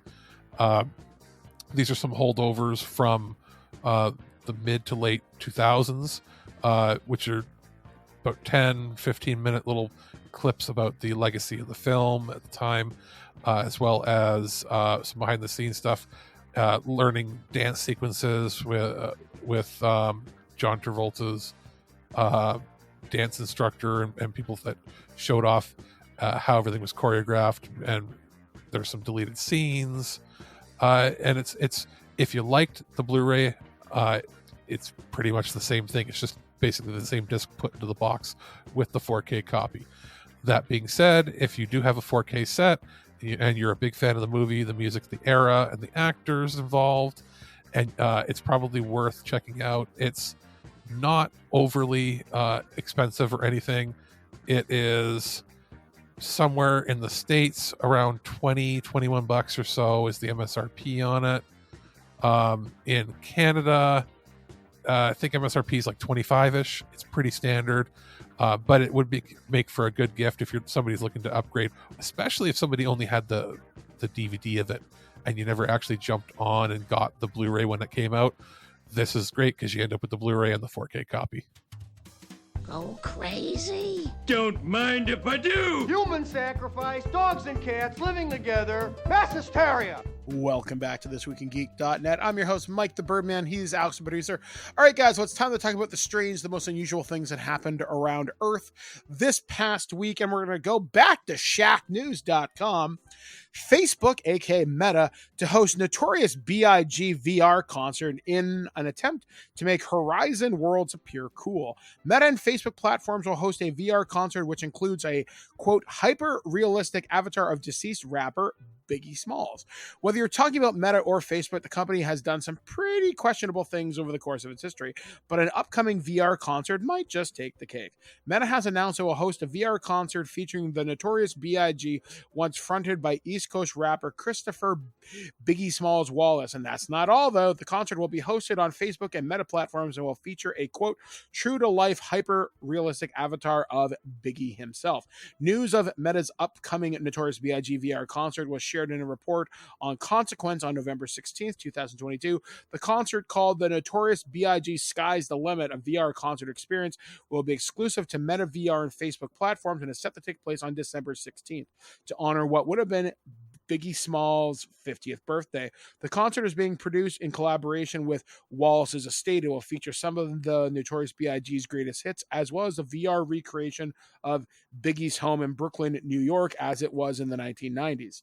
Biggie's mother, Voletta Wallace, has reportedly been involved in the design and the creation of his avatar for the upcoming show and shared her sentiments on the event coming together. Quote, having the ability to create a variance of new opportunity to showcase my son Christopher's music through the advancement of technology is hard for me to grasp at times, she said in her statement. However, I found so much excitement in the process of developing his avatar, understanding the value added for fans to experience him in ways unattainable until now.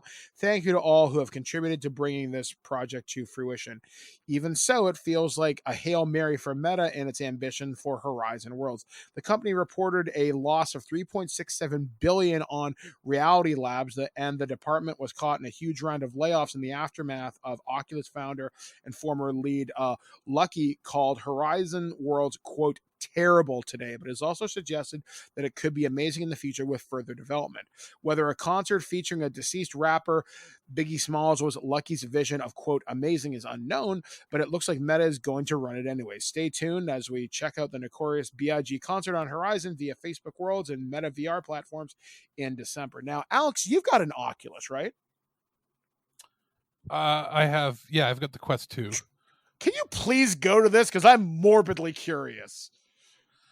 I will have to charge it and turn it on. I actually have to because there hasn't been any games that were offered to us for a review that, or even like any big games in like 5 months. Well, that and the whole Horizon thing, I follow the VR space at arm's length, and I know Horizon Worlds is a fucking ghost town. Yeah, and it's not to be confused with Horizon Zero Dawn. Yeah, no, which is much cooler and has robot dinosaurs. And it has legs. I have things to say. I'll give you a second to collect my thoughts. I like the Quest 2. I just haven't used it because, again, like I said, there hasn't been a ton of new stuff out there. It was actually really cool to watch YouTube and stuff on it. It's just to do that, I wanted to lay like in bed like I normally would, like, on my back on the pillows and watch. The problem with VR, how it's designed in the Quest, is it wants you to like set your boundaries as like the ground, flat to the ground. There should be a mode that just turns on, like, that doesn't do that, because otherwise it makes it look like you're looking out of bounds. So you have to really play with it to watch stuff like that, if your head isn't straight, straight looking forward. So I mean, there's probably ways to get around that. I don't know if it's in there, but like, that's cool. The porn's good. No, no, but like, of course you're going to test that out when you get it. You're like, what is this? Because everybody talks about it. And you look and you're like, oh, okay, it's fine, but it's not the be all end all. The coolest stuff, I think, was like the VR surround, like, concerts and videos and stuff, especially like the full 360 video stuff, but that stuff's usually at a lower resolution. The stuff that's the 180 degrees is better, which is like sitting in a room watching on a giant screen. And you can watch like 3D Blu-rays if you rip them to it and put it on a card. Oh, that's cool. The ones that are like, the actual, like the 3D Blu-rays, I think it's SBS side-by-side rips. But you have to get a player for it, because it doesn't just play onto your face because of the way the 3D space is designed. It actually has to load on a virtual screen inside of a theater room that's a virtual theater room. This sounds really complicated, man. It is really dumb. It's not as good as you'd think it would be. But it's interesting because it does play them and it does work. The 3D is as good, if not, actually, it's better as far as how well it pops out than watching in theaters. See, because you got active head, it's not active shutters, but it's active headset, right? So that's cool. Now, what I'll say is, I got a pre-order of the PSVR 2 on Amazon, and in the States it sold out immediately, like within a minute. The demand in Canada is a lot less. Yeah, like, I'm still holding my breath on this one. Like, I want it. It's $750. Oh it's my God. $850 after $847.98 after tax. Oh Jesus, man, that's so much. So my pre-order is a placeholder. I don't think I'm gonna get it. I have it there just in case, because, like, you know what I mean? Like, I don't want to not have the pre-order and then find out I do want it and can't afford it. That's almost a full month's rent. Yeah. Like, it's steep, and that doesn't come with any games, and that doesn't come with a charging platform for the controllers. What? So you have to manually charge each controller separately. It's $50 or $60 for the charging platform. There's no games, and they're not confirming that you're getting games. They might give games as part of PS Plus. Fucking well, better at that price. They haven't announced any. I think the Call of the Mountain does, like, the pre-order with that, you only save $10 from buying it separate if you get it with it, and that sold out on Amazon Canada because it's, I guess, bundle, but like, I paid, what was it, $5.99 for was that what we paid for the PS5 when it came out? Yep, it came out to, I think we paid $640 all in. Yeah, it's $750 for the headset. Fuck that. It is 50% more, almost 50% more expensive to get the add-on, which is, and it's because our prices went up, because now the consoles cost more in Canada, and right, like, I think it's in at $650 now or something in Canada for the. So here's a question, because probably you would know this. So if you got the PlayStation VR, could you even watch this concert because it's on Oculus and Meta? No. Wow, that's fucking lame. And because it's not like you can attach it to the platform or anything. So, like, I'm just sort of talking about VR in general with this. Like, I feel like VR was hyped to the moon, and then it just never went anywhere. Because they invested the wrong kind of money into it. Nobody wants to use this for work, and that's what they're marketing it to. Even the Oculus Pro that's coming out is like $1,100 or $1,400 Canadian, and you have to have a PC. Or I think it can do some stuff separately, but like, the argument is Zuckerberg and these people think that people want to use this for collaborative work. No, I can just do a webcam Zoom call. I'm fine with that. People want to use it for 3 things: video games that outside of Boneworks, Half-Life Alyx, a couple of the things from the studio that brought us The Order 1886, and outside of Call of the Wild and maybe Beat Saber, nothing has been of quality that looks higher quality than something that could have come out on like the N64 / Dreamcast era. It's just not there yet. They're not really investing in the tech to make it work better because everything's working on mobile hardware. Nobody has made a VR headset using brand new tech. Everything is being augmented from what's already available on the mobile phone market. So, like, the big deal with the Quest 2 was it used a custom version of a Snapdragon, I believe a Snapdragon CPU that was designed for VR headsets. So it's like, cool, but nobody has made brand new tech that could really take advantage of it. So it's kind of, we're in a weird space. So one is the gaming. People want high quality gaming. 2, people want to be able to do VR concerts and that, like, where they can put basically you have a concert, and then where they have sometimes the dugout near the top back or near the center of the theater, and they have like the mixing board for the person recording it and everything. Mm-hmm. What they do is they set up a camera there, point it towards the front of the thing, and it just records it in VR, a 3D space. And it's like, okay, I can't afford $300 to go see the Rolling Stones, but I can afford $20 for a ticket to watch it on my VR.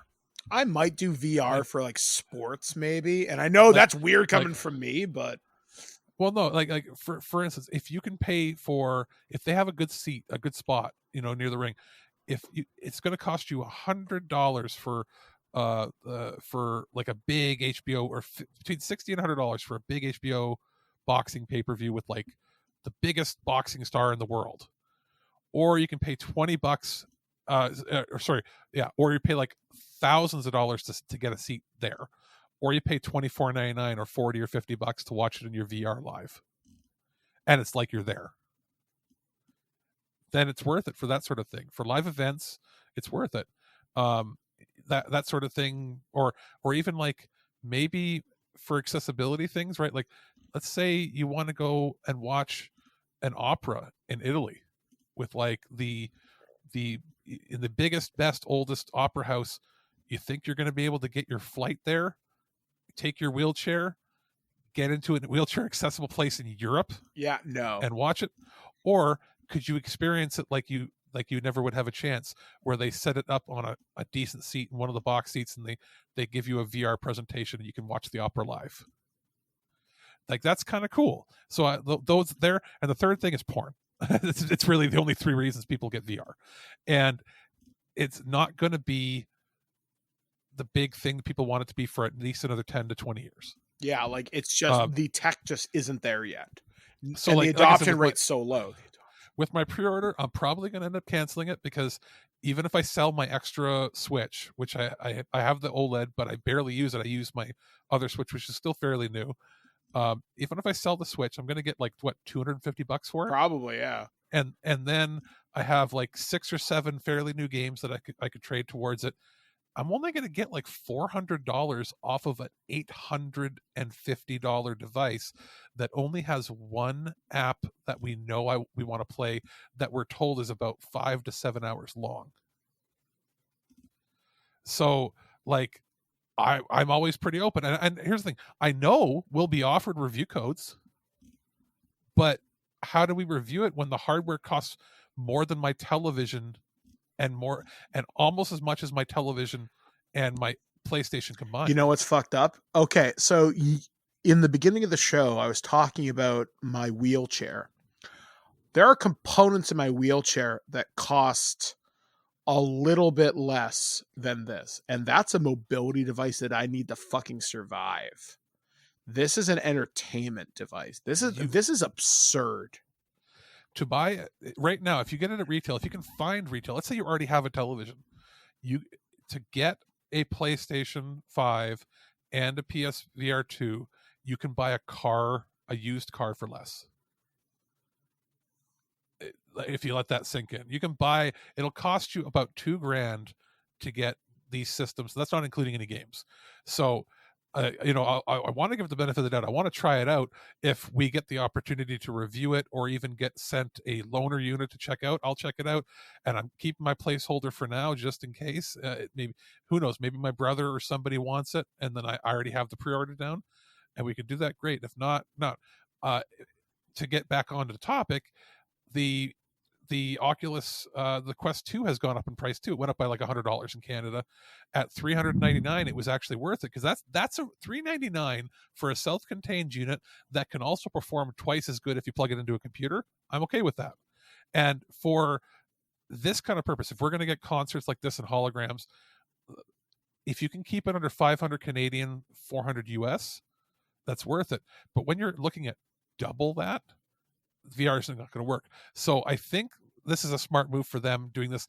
I don't know how I like the idea of dead people having holograms. I mean, like, on one level, I guess that the estate was involved, but to borrow a very popular phrase, and I hope I'm not disrespecting the estate, get that bag. I can see why. I mean, they're going to offer a stupid amount of money, but really, this is how you're going to do it? I mean, I'm sure there's a cross section between old school hip hop fans and people who own VR, but this seems weird. Like, well, ABBA did their one, but theirs was interesting because it was they mocapped an entire performance that they rehearsed, and then they used digital composites of what they looked like in 1980.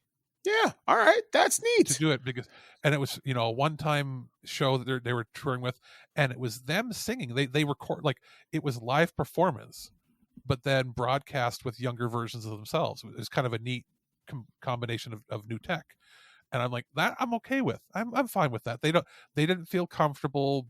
They said, like, looking like old people on stage, and they didn't want to do the tour because that was just too much for them, and it was happening during the pandemic, right? So their solution was, hey, we can do this in a soundstage where it can be, controlled for COVID, and then when areas open up for actual concerts to happen, we can broadcast it whenever we want. I was like, okay, that's a cool move. But now what I'm feeling with this is, how long is it going to be till we get Biggie with Elvis and holographic Miley Cyrus twerking on stage with Tupac, with Tupac and James Brown, and James Brown doing a super show for the benefit of, I don't know, some rich guy. Yeah, like it's I don't like where this is going. I don't, and I think people are already starting to deep fake, like, video. Like, you can't deep fake obviously a live performance, but like this sort of stuff is starting to get murky. Like, comedians put out their stand-up specials, right? Sometimes if they miss a joke, or if their set was missing something, we'd always heard that sometimes they would add laughter or add a take from another. You record the same clothes on, you record 2 or 3 shows, and you take the best parts of each, and then you combine them when you make your special, so they can have really clever cuts if something didn't hit as funny, one night as it did with another group. But they're starting to deep fake things by literally deep faking you footage in, like, they're taking a composite of you and adding it to the footage that you missed. And like, it's like, ooh, that's, at what point does it no longer become a live performance? So this is strange. I think it's cool for the technology. I also think it's all going to depend on what the pricing model for this sort of thing becomes later on. Yeah. So, like, if they want to give out concerts for free, or they want to give it out for a nominal fee, fine.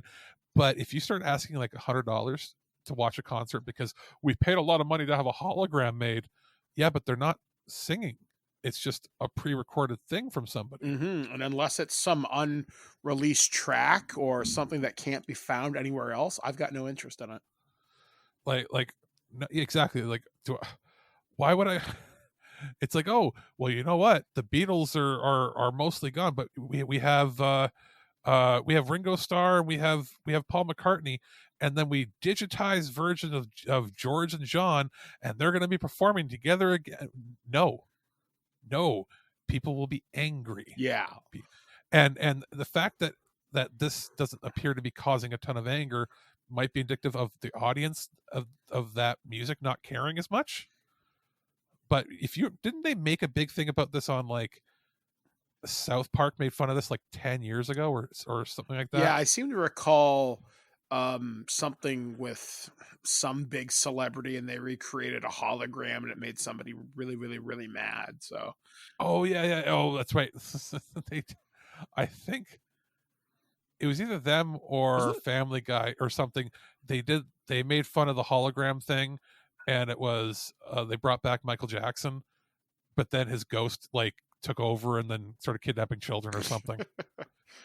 Something really fucked up, right? But yeah, like this I don't know how to feel about this, except I would be concerned. I wouldn't want myself being a part of something like that. Yeah, I don't think it's something we need in 2022, but here we are.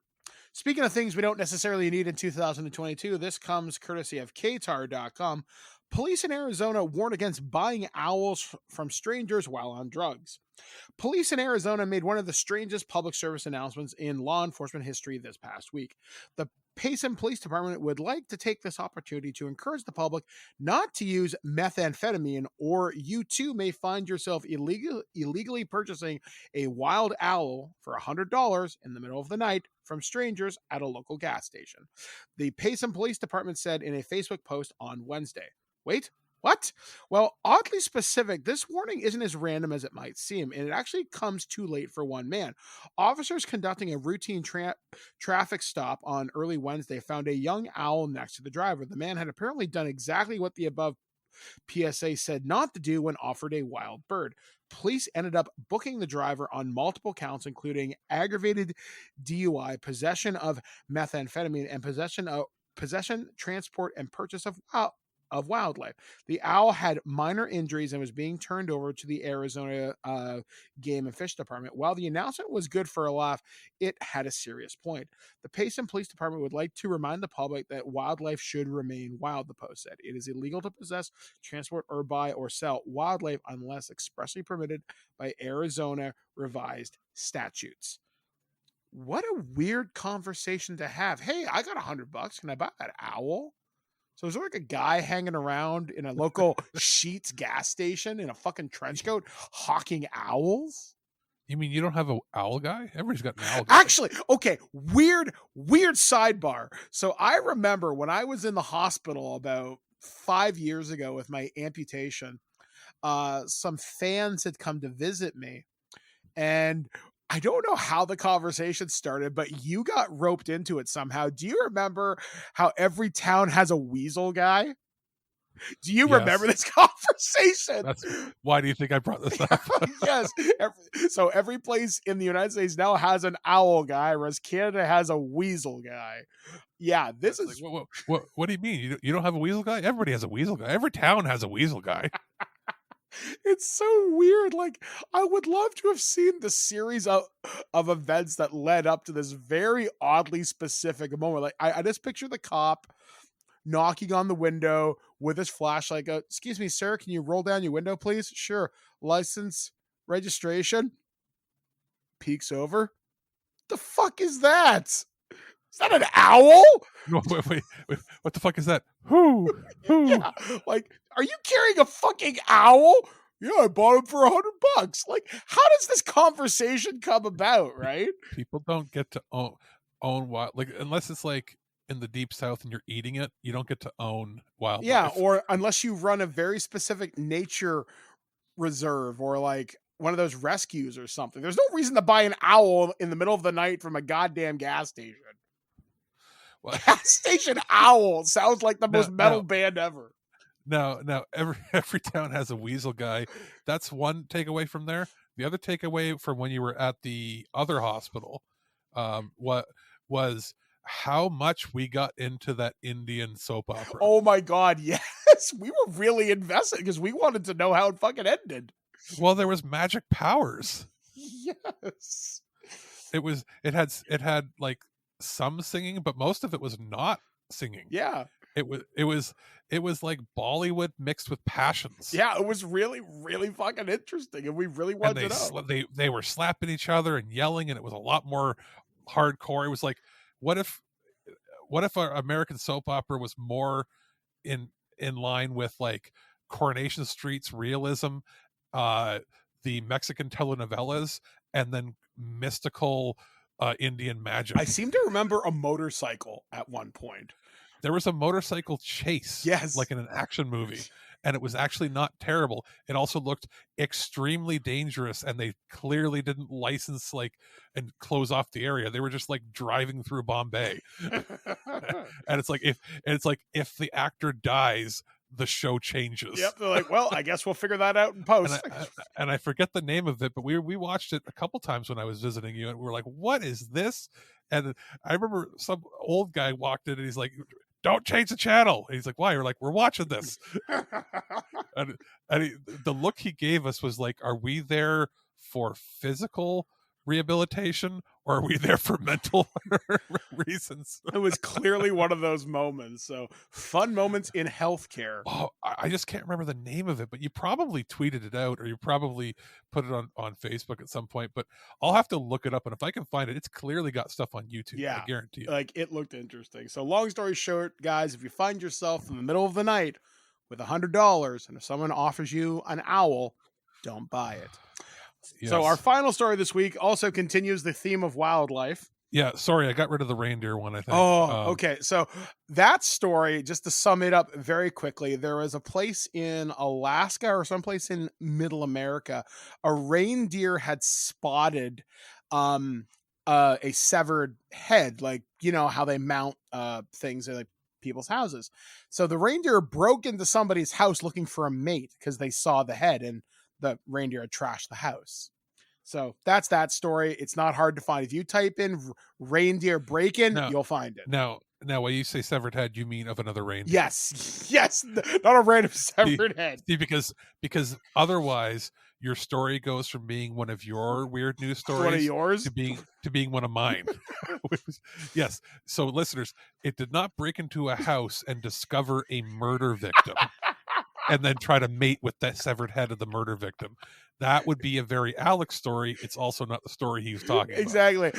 My stories are full of whimsy and fun, whereas your story is it wanted to mate with the trophy on the wall. My story was it wanted to mate with whatever was in Dahmer's basement. So it's not that, okay? Exactly. It's not. So this next story comes courtesy of CBSNews.com. HelloFresh accused of using coconut milk obtained from monkey labor. HelloFresh uses coconut milk. Let that sink in. Just reading that headline. So that hasn't that been on The Simpsons multiple times where like a factory was making shoes and stuff and it's all monkeys working? Yeah. So HelloFresh uses coconut milk obtained from monkey labor in Thailand, according to allegations from People for the Ethical Treatment of Animals. Just think of that. It's like, what's the excuse? You told us we can't use sweatshops anymore. Yeah, so now we got monkeys. Because people have rights, and apparently I guess monkeys don't. I guess. So PETA is asking for a boycott of the meal delivery service. Monkeys are chained, whipped, beaten, and forced to spend long hours. Oh, God, I didn't read that part. I'm sorry. I only read the title. Yeah. I don't mean to laugh. Yeah, so monkeys are chained, whipped, beaten, and forced to spend long hours picking coconuts, an investigation by PETA Asia alleges. Claims of animal abuse were made against 57 operations in 9 provinces in Thailand, according to the findings released on Monday. In a statement to CBS Monkey Watch, that's a weirdly specific thing. Am I sure? Okay, now I'm back to laughing. Okay, so HelloFresh said the company receives written assurances from its suppliers that its coconuts were not procured using monkeys. HelloFresh strictly condemns any use of monkey labor in its supply chain, and we take a hard position of not procuring from suppliers or selling coconut products from which have been found to use monkey labor. We have written confirmation from all of our suppliers in the US and globally that they do not engage in these practices. Brokers to HelloFresh's coconut milk suppliers showed PETA the monkeys who were chained on trash-strewn patches of dirt and flooded areas with car tires as their only shelter, according to the animal rights group, which published the photos from its investigation as well as some video footage. Now let's take some. Yeah, okay. I'm laughing at the ridiculousness. It's also, if it's exactly as it's painted, that's bad. But we also have to take into account how many times PETA has not just slanted things to a certain direction, but outright lied. They have a tendency to only show one thing that fits the narrative that they want. And then a lot of times they can be hypocritical themselves. Yeah. So I mean, I would never say that obviously that they're lying directly, but I would also say we might want to check their facts now, a little more. According to this, PETA has urged. I'm actually going to skip some of the article here. Yeah, but it says PETA for years has urged companies and people not to purchase any canned coconut milk products manufactured in Thailand due to its abuse claims. The group in 2020 obtained such a commitment from U.S. grocery brands including Walgreens and Stop and Shop. After the findings from an earlier PETA investigation were released in 2019, the Thai government offered assurances that monkeys would no longer be forced to pick coconuts. Among the top exporters of coconuts, Thailand in 2019 exported $396 million worth of coconut milk, according to Reuters. Thailand's Wildlife Friends Foundation has long called out the practice of using monkeys to pick coconuts and routinely rescues what it calls abused coconut monkeys. In May, the group described how I can't pronounce his name, but it's a type of monkey, a macaque or something. Oh, macaque. Yeah, macaque had been cast out to survive on its own after no longer being able to use to pick the fruit. I never would have thought this would be a thing. And I know, all joking aside, that's weird. Like, and again, laughing because it is weird. It is strange. It's like, how is this even possible? I sort of get it. I guess the idea being they can easily go up the trees and grab them as well as pick out which ones are good. Mm-hmm. So I get that. I also want to say, like, I'm not somebody who's like, oh, PETA is evil and I'm not going to believe in anything they say. It's just, I do know that there's been, and there's many instances where their slant is not just, hey, this is evil, don't do it. It's, hey, they've even been accused multiple times of doctoring photos to make things look worse, or completely lying and showing not a fake photo, but like they'll be like, hey, go find me the worst possible situation, a worst case of this thing, and then we'll lie and say that it's everywhere. Yeah, I mean, obviously we here at TWIG, we're very big animal supporters. Obviously we stand, yes, of course. And it's one of those things that catches you totally by surprise. I didn't think that was a thing that could be done. Yeah, I just never thought about it. Monkey labor, I thought, was like relegated to like, hey, here's a guy that is a busker and he has a monkey that does tricks with him. Yeah, like I never thought you could do what is essentially factory farming with animals like this. That, I mean, like the closest I could think of is like a truffle pig. Yeah, and that's like a one-off thing, and it's a one-off thing that only works in like one or two countries. Yeah, whereas this seems to be on a frankly industrial scale using a supplier like HelloFresh. And obviously I don't know this for sure. The fact that the Thai government said that they officially stopped it means that it was an industry standard. Yeah, like there's something very frankly fucked up here. But there is also a difference between monkey labor. Like, you might think the way that they're sounding, it sounds terrible. It's entirely possible that there were plenty of coconut companies that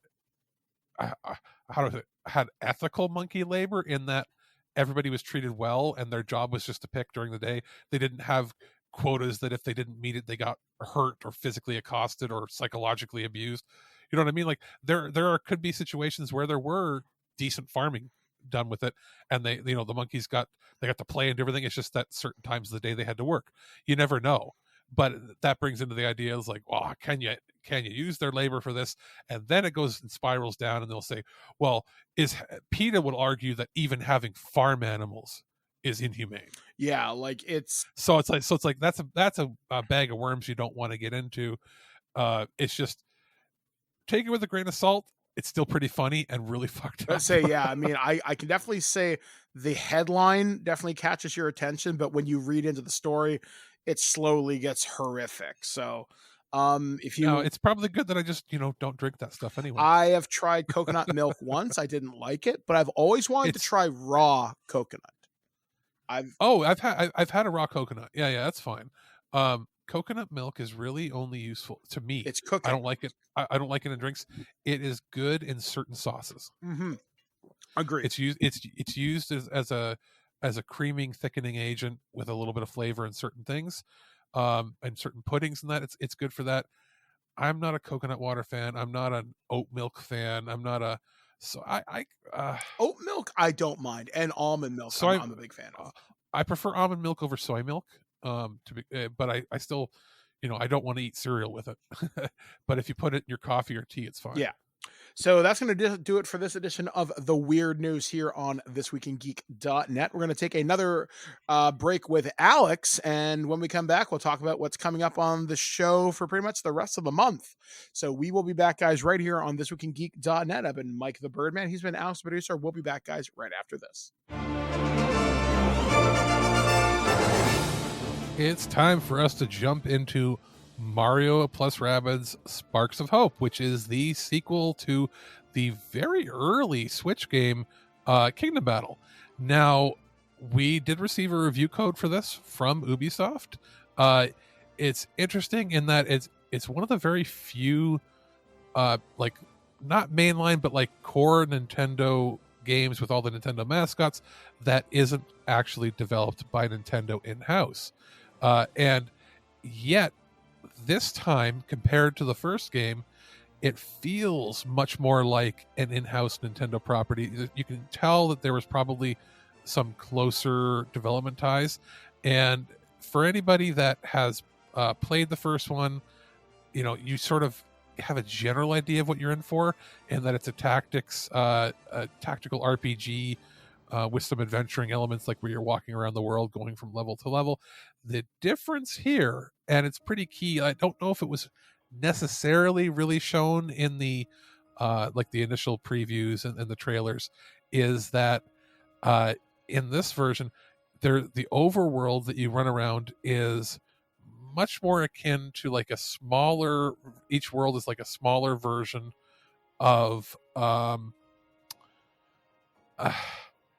it's like a slightly smaller version of like the Mario, what was that, the Bowser's one, the Mario I guess actually it's a little bit more like Kirby, but not obviously as big, like the most recent Kirby or the most recent Yoshi games, in that you have an overworld, a smaller overworld that you can run around in level wise, that you can then traverse, solve puzzles through, that then let you traverse more part of the land, as well as going to areas that have like a infected dark mass, they call it, or dark mess, which is sort of a gooey substance that is brought by Cursa, which is the villain of this game, which is an intergalactic dimensional being that is infecting different characters and enemies from the Mario universe, and is slowly robbing the life force of all of the different planets that you go to. And each planet is sort of themed on different things. Like there's the beach world, there is an ice world, there is a world that is more like mechanical air world, there is a world that is more like a tree growth sort of world, and then there's one that is almost like a sort of like more fantasy oriented. And it's interesting. It's got all the archetypes that make a good Mario or Mario adjacent game, like Yoshi and all that, so it's got more platforming, more exploration than the previous game, more open. When you get into battle, the battle system is much more robust. You can pretty much run around anywhere within your set path. You're not on a grid this time. There's a little bit of platforming involved with some of the moves that you get. It's much more dynamic and faster paced. There's still some frustrating moments while you're playing it, but they took everything that they did right with the first game and revamped it a fair bit with a new battle system, but made it a lot snappier, a lot quicker. The visuals are pretty good. There's a little bit of slowdown in some of the worlds that have more particle effects, like snow effects and that. But it's never obtrusive to the gameplay. There are some moments like where you have to go in and chasing down coins to earn some of your coins. There's planet coins, they call them, that you get from beating levels as well as finding secrets and collecting like red coins or green coins or blue coins, and those are usually timer events that are just like in Yoshi or in Kirby or anything like that, but they're timed in such a way that you have like half a second of leeway that if you don't run at the exact path you need to, you'll miss it. And sometimes the running is a little clunky and you might not get to where you need to go and you might get a little frustrated. There's a couple other moments like that, there's a fish catching game where you catch fish and throw it back into a pond. It brings some limitations to what the control scheme is, and you'll knock yourself down, lose some time, and it feels a little more frustrating than it needs to be. But outside of that, the design of this game is fantastic, and I hope that this is sort of how they go in the future, with the overworld being sort of a slightly open world puzzle adventure exploration world expanding game where like you're slowly removing the curses from the world, and it makes things brighter. It opens up more areas to explore and interesting characters to find and talk to, and little bits of lore that are sort of thrown about in each world to give you the background on a helper character that you're trying to help that's going to eventually help you at the end. And it's got good music. The visuals are some of the best that I've seen for a Mario game on Switch. It's kind of funny how Ubisoft did it so well. And what's interesting is this time around, the Rabbids have voice acting for a lot of the scenes. It's a little jarring because they talk like humans. They're not talking like Rabbids, but it's still interesting. I had a pretty good time with it overall. I got some crazy combos. I got really good at the battle system. And one thing I'll note, compared to the first game, there is a really, really good difficulty adjustment system. So there are some parts in this game that can be kind of frustrating. Some of the battles where enemies will knock you off the edge and you'll lose very easily. You can switch the difficulty at the beginning of each battle if you want to individually or in the main world. There's no penalization for it. There's a hard, difficult, or normal, easy mode. Easy mode helps you refill health between matches, makes the enemies a little weaker, and I think you earn a little more coins. I'm not 100% sure on that, but I felt like I did when I switched the difficulty there. And I tried it sort of at each level, and it's forgiving enough at normal. Hard is pretty darn hard, actually, especially early on in the game, because some of the enemies will scale with you as you level up to level 30 being the maximum. You equip different sparks, which can actually affect how easy it is for you to do the levels, so that can adjust your difficulty. But there's also an option to turn on invincibility mode. It doesn't mean that you can't lose. You can still lose if there's a timed battle that runs out of time, or you have 8 rounds to do this, or if you have to defend something and that thing gets destroyed, you can still lose. But it does mean that if you're having a level that you're really stuck on, you're frustrated, you spent hours, you can't get through it, you can turn on that mode to get through that level and then continue with the story, turning that mode off, or you can leave it on. For instance, you might have some small kids. There's nothing in this that would be objectionable really to small kids and families, except that it might be a little too difficult, even on easy, for younger children to play with you. So you could be playing at normal or hard yourself, and then your kid or your friend or whatever, the young child goes, "Hey, I want to play." Well, you can go, "Okay, you can do that." And you can turn it on to the invincibility mode so that they can learn the basics of tactical combat, of where to place your enemies, how to do your strategy, without having the fear and frustration of losing right away. So I like that it's become very accessible that way. Something that I have never seen in a Nintendo game previously, this level in a first-party title. Now, even though this isn't technically first-party, but you know what I mean, of the difficulty customization, and it was very, very welcome, because there's a few where I was like, you know what, I'd like to see the whole game, but I don't want to be stuck here for an hour or two getting through this. I died twice or 3 times, and I've already lost 35 minutes or something like that in a level. You know what, let me get through it. I'll switch it to the invincibility mode, get through this part, and then switch it back to normal and continue on from there. And in doing that, I ended up getting through, I would say, about 90% of the game without having to switch it to that, and then having a few parts where I did, and I got about 30 hours of gameplay. You might have added another 5 or 6 hours if I had to play it completely on normal the whole time. So it's actually well worth the money and time investment in this. I found the balance to be a little better than in the first game, and I think it's actually a good RPG/strategy tactics game for being like a first introduction to this style for younger kids in your family. If you wanted to, it's a good way to teach, logic and planning out moves. It's not quite as, in depth as thinking multiple moves ahead in chess, but it's pretty darn good for a Mario game.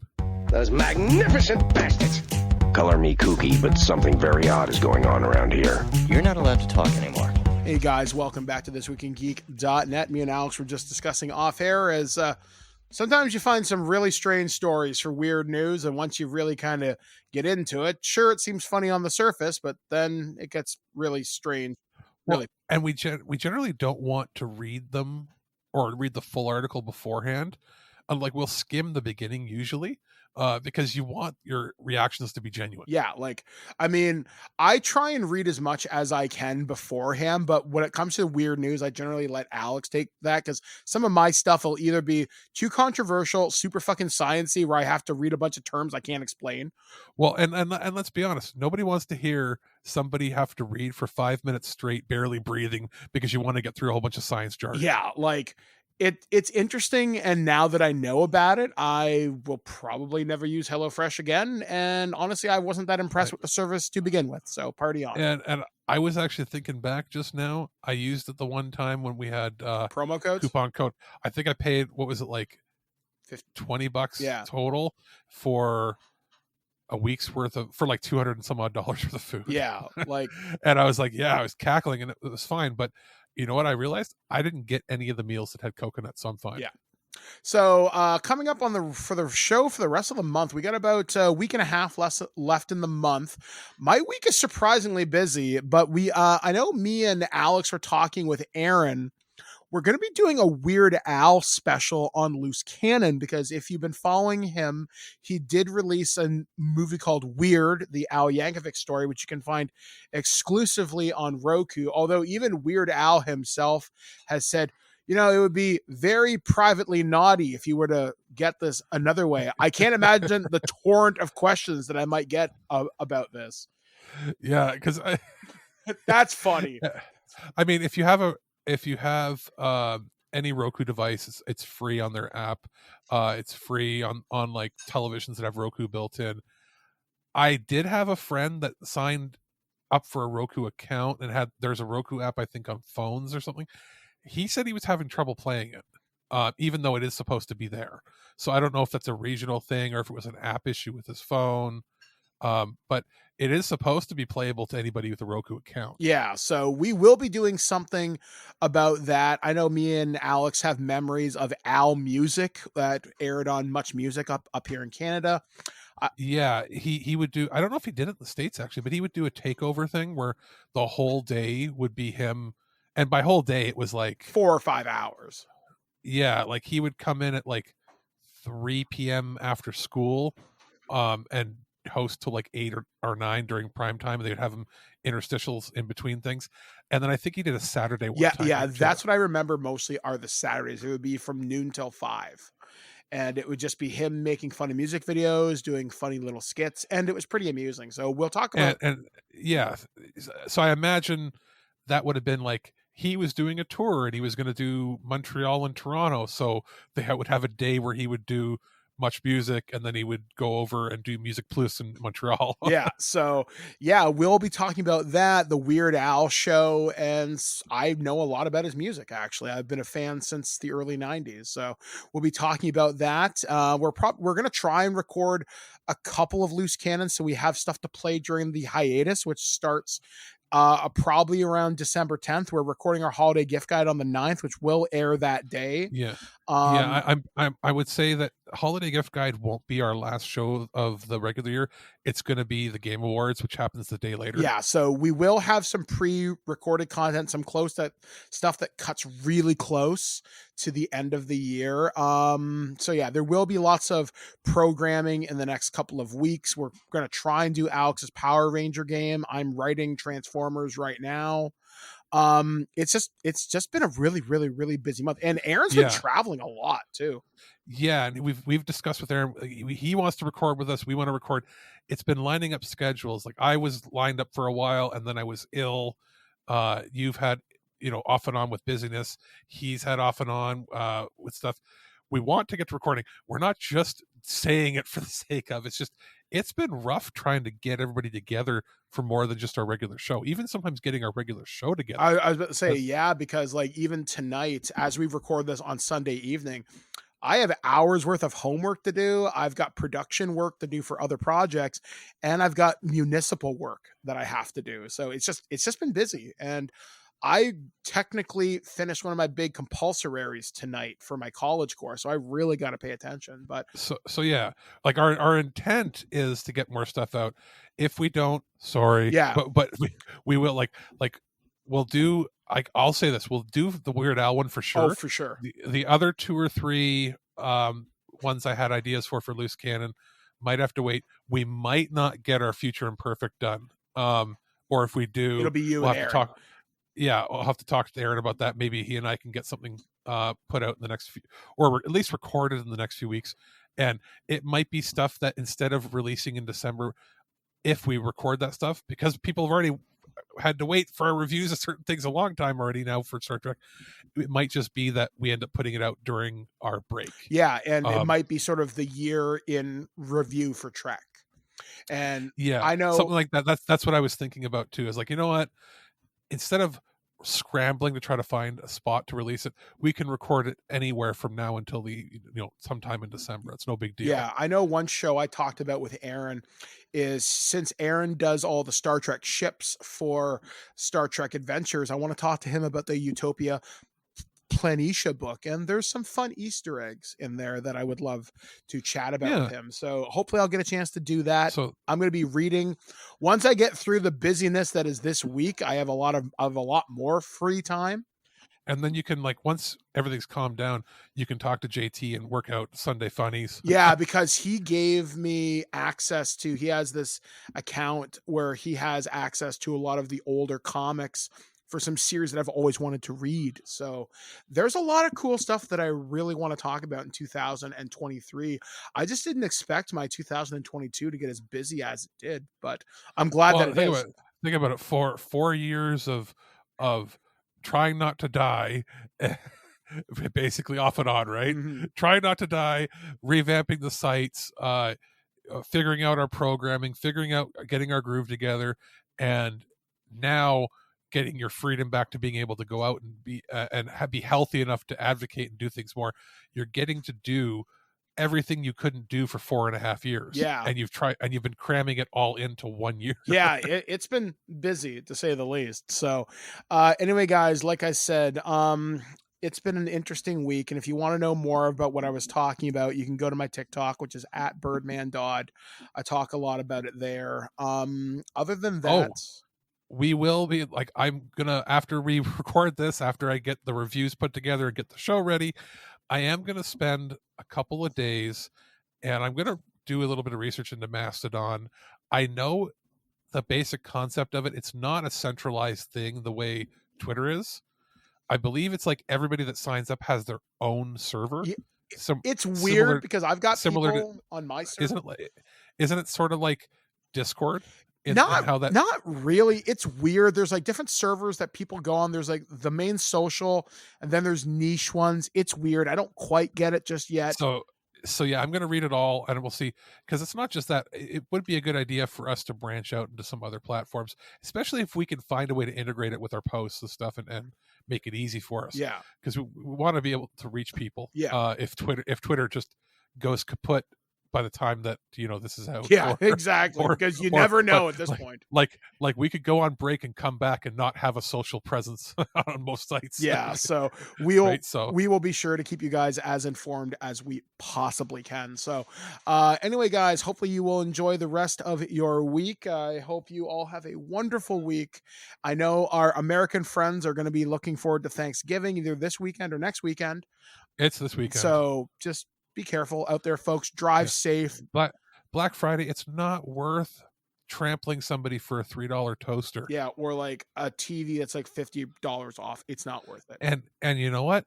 Those TVs that are dirt cheap, they're specially made for Black Friday from cheaper components that will break down in less than 3 years. They are actually designed that way on purpose to be less resilient, so you have to buy a new one sooner. Is it worth saving $100 if you have to buy it in 2 years or 3 years again? Exactly. It's just be smart. Do your shopping from home if you can. Anyway, guys, so that's going to do it for us here on This Week in Geek. So for Twig, we have been Alex, the producer. I've been Mike, the Birdman, saying be excellent to each other this week. And I'll catch you guys again next week, right here on ThisWeekInGeek.net. At no point in your rambling, incoherent response were you even close to anything that could be considered a rational thought. Thanks for listening to this episode of This Week in Geek. Hungry for more? Check out our website at ThisWeekInGeek.net. You can subscribe to the podcast, browse our Twitter and Instagram, and leave your thoughts on today's topics. If you'd like to give us some feedback, send us an email at feedback@ThisWeekInGeek.net. Tune in next time, and remember, Lower your shields and surrender your listenership. We would be honored if you would join us. Thank you for your cooperation. Good night.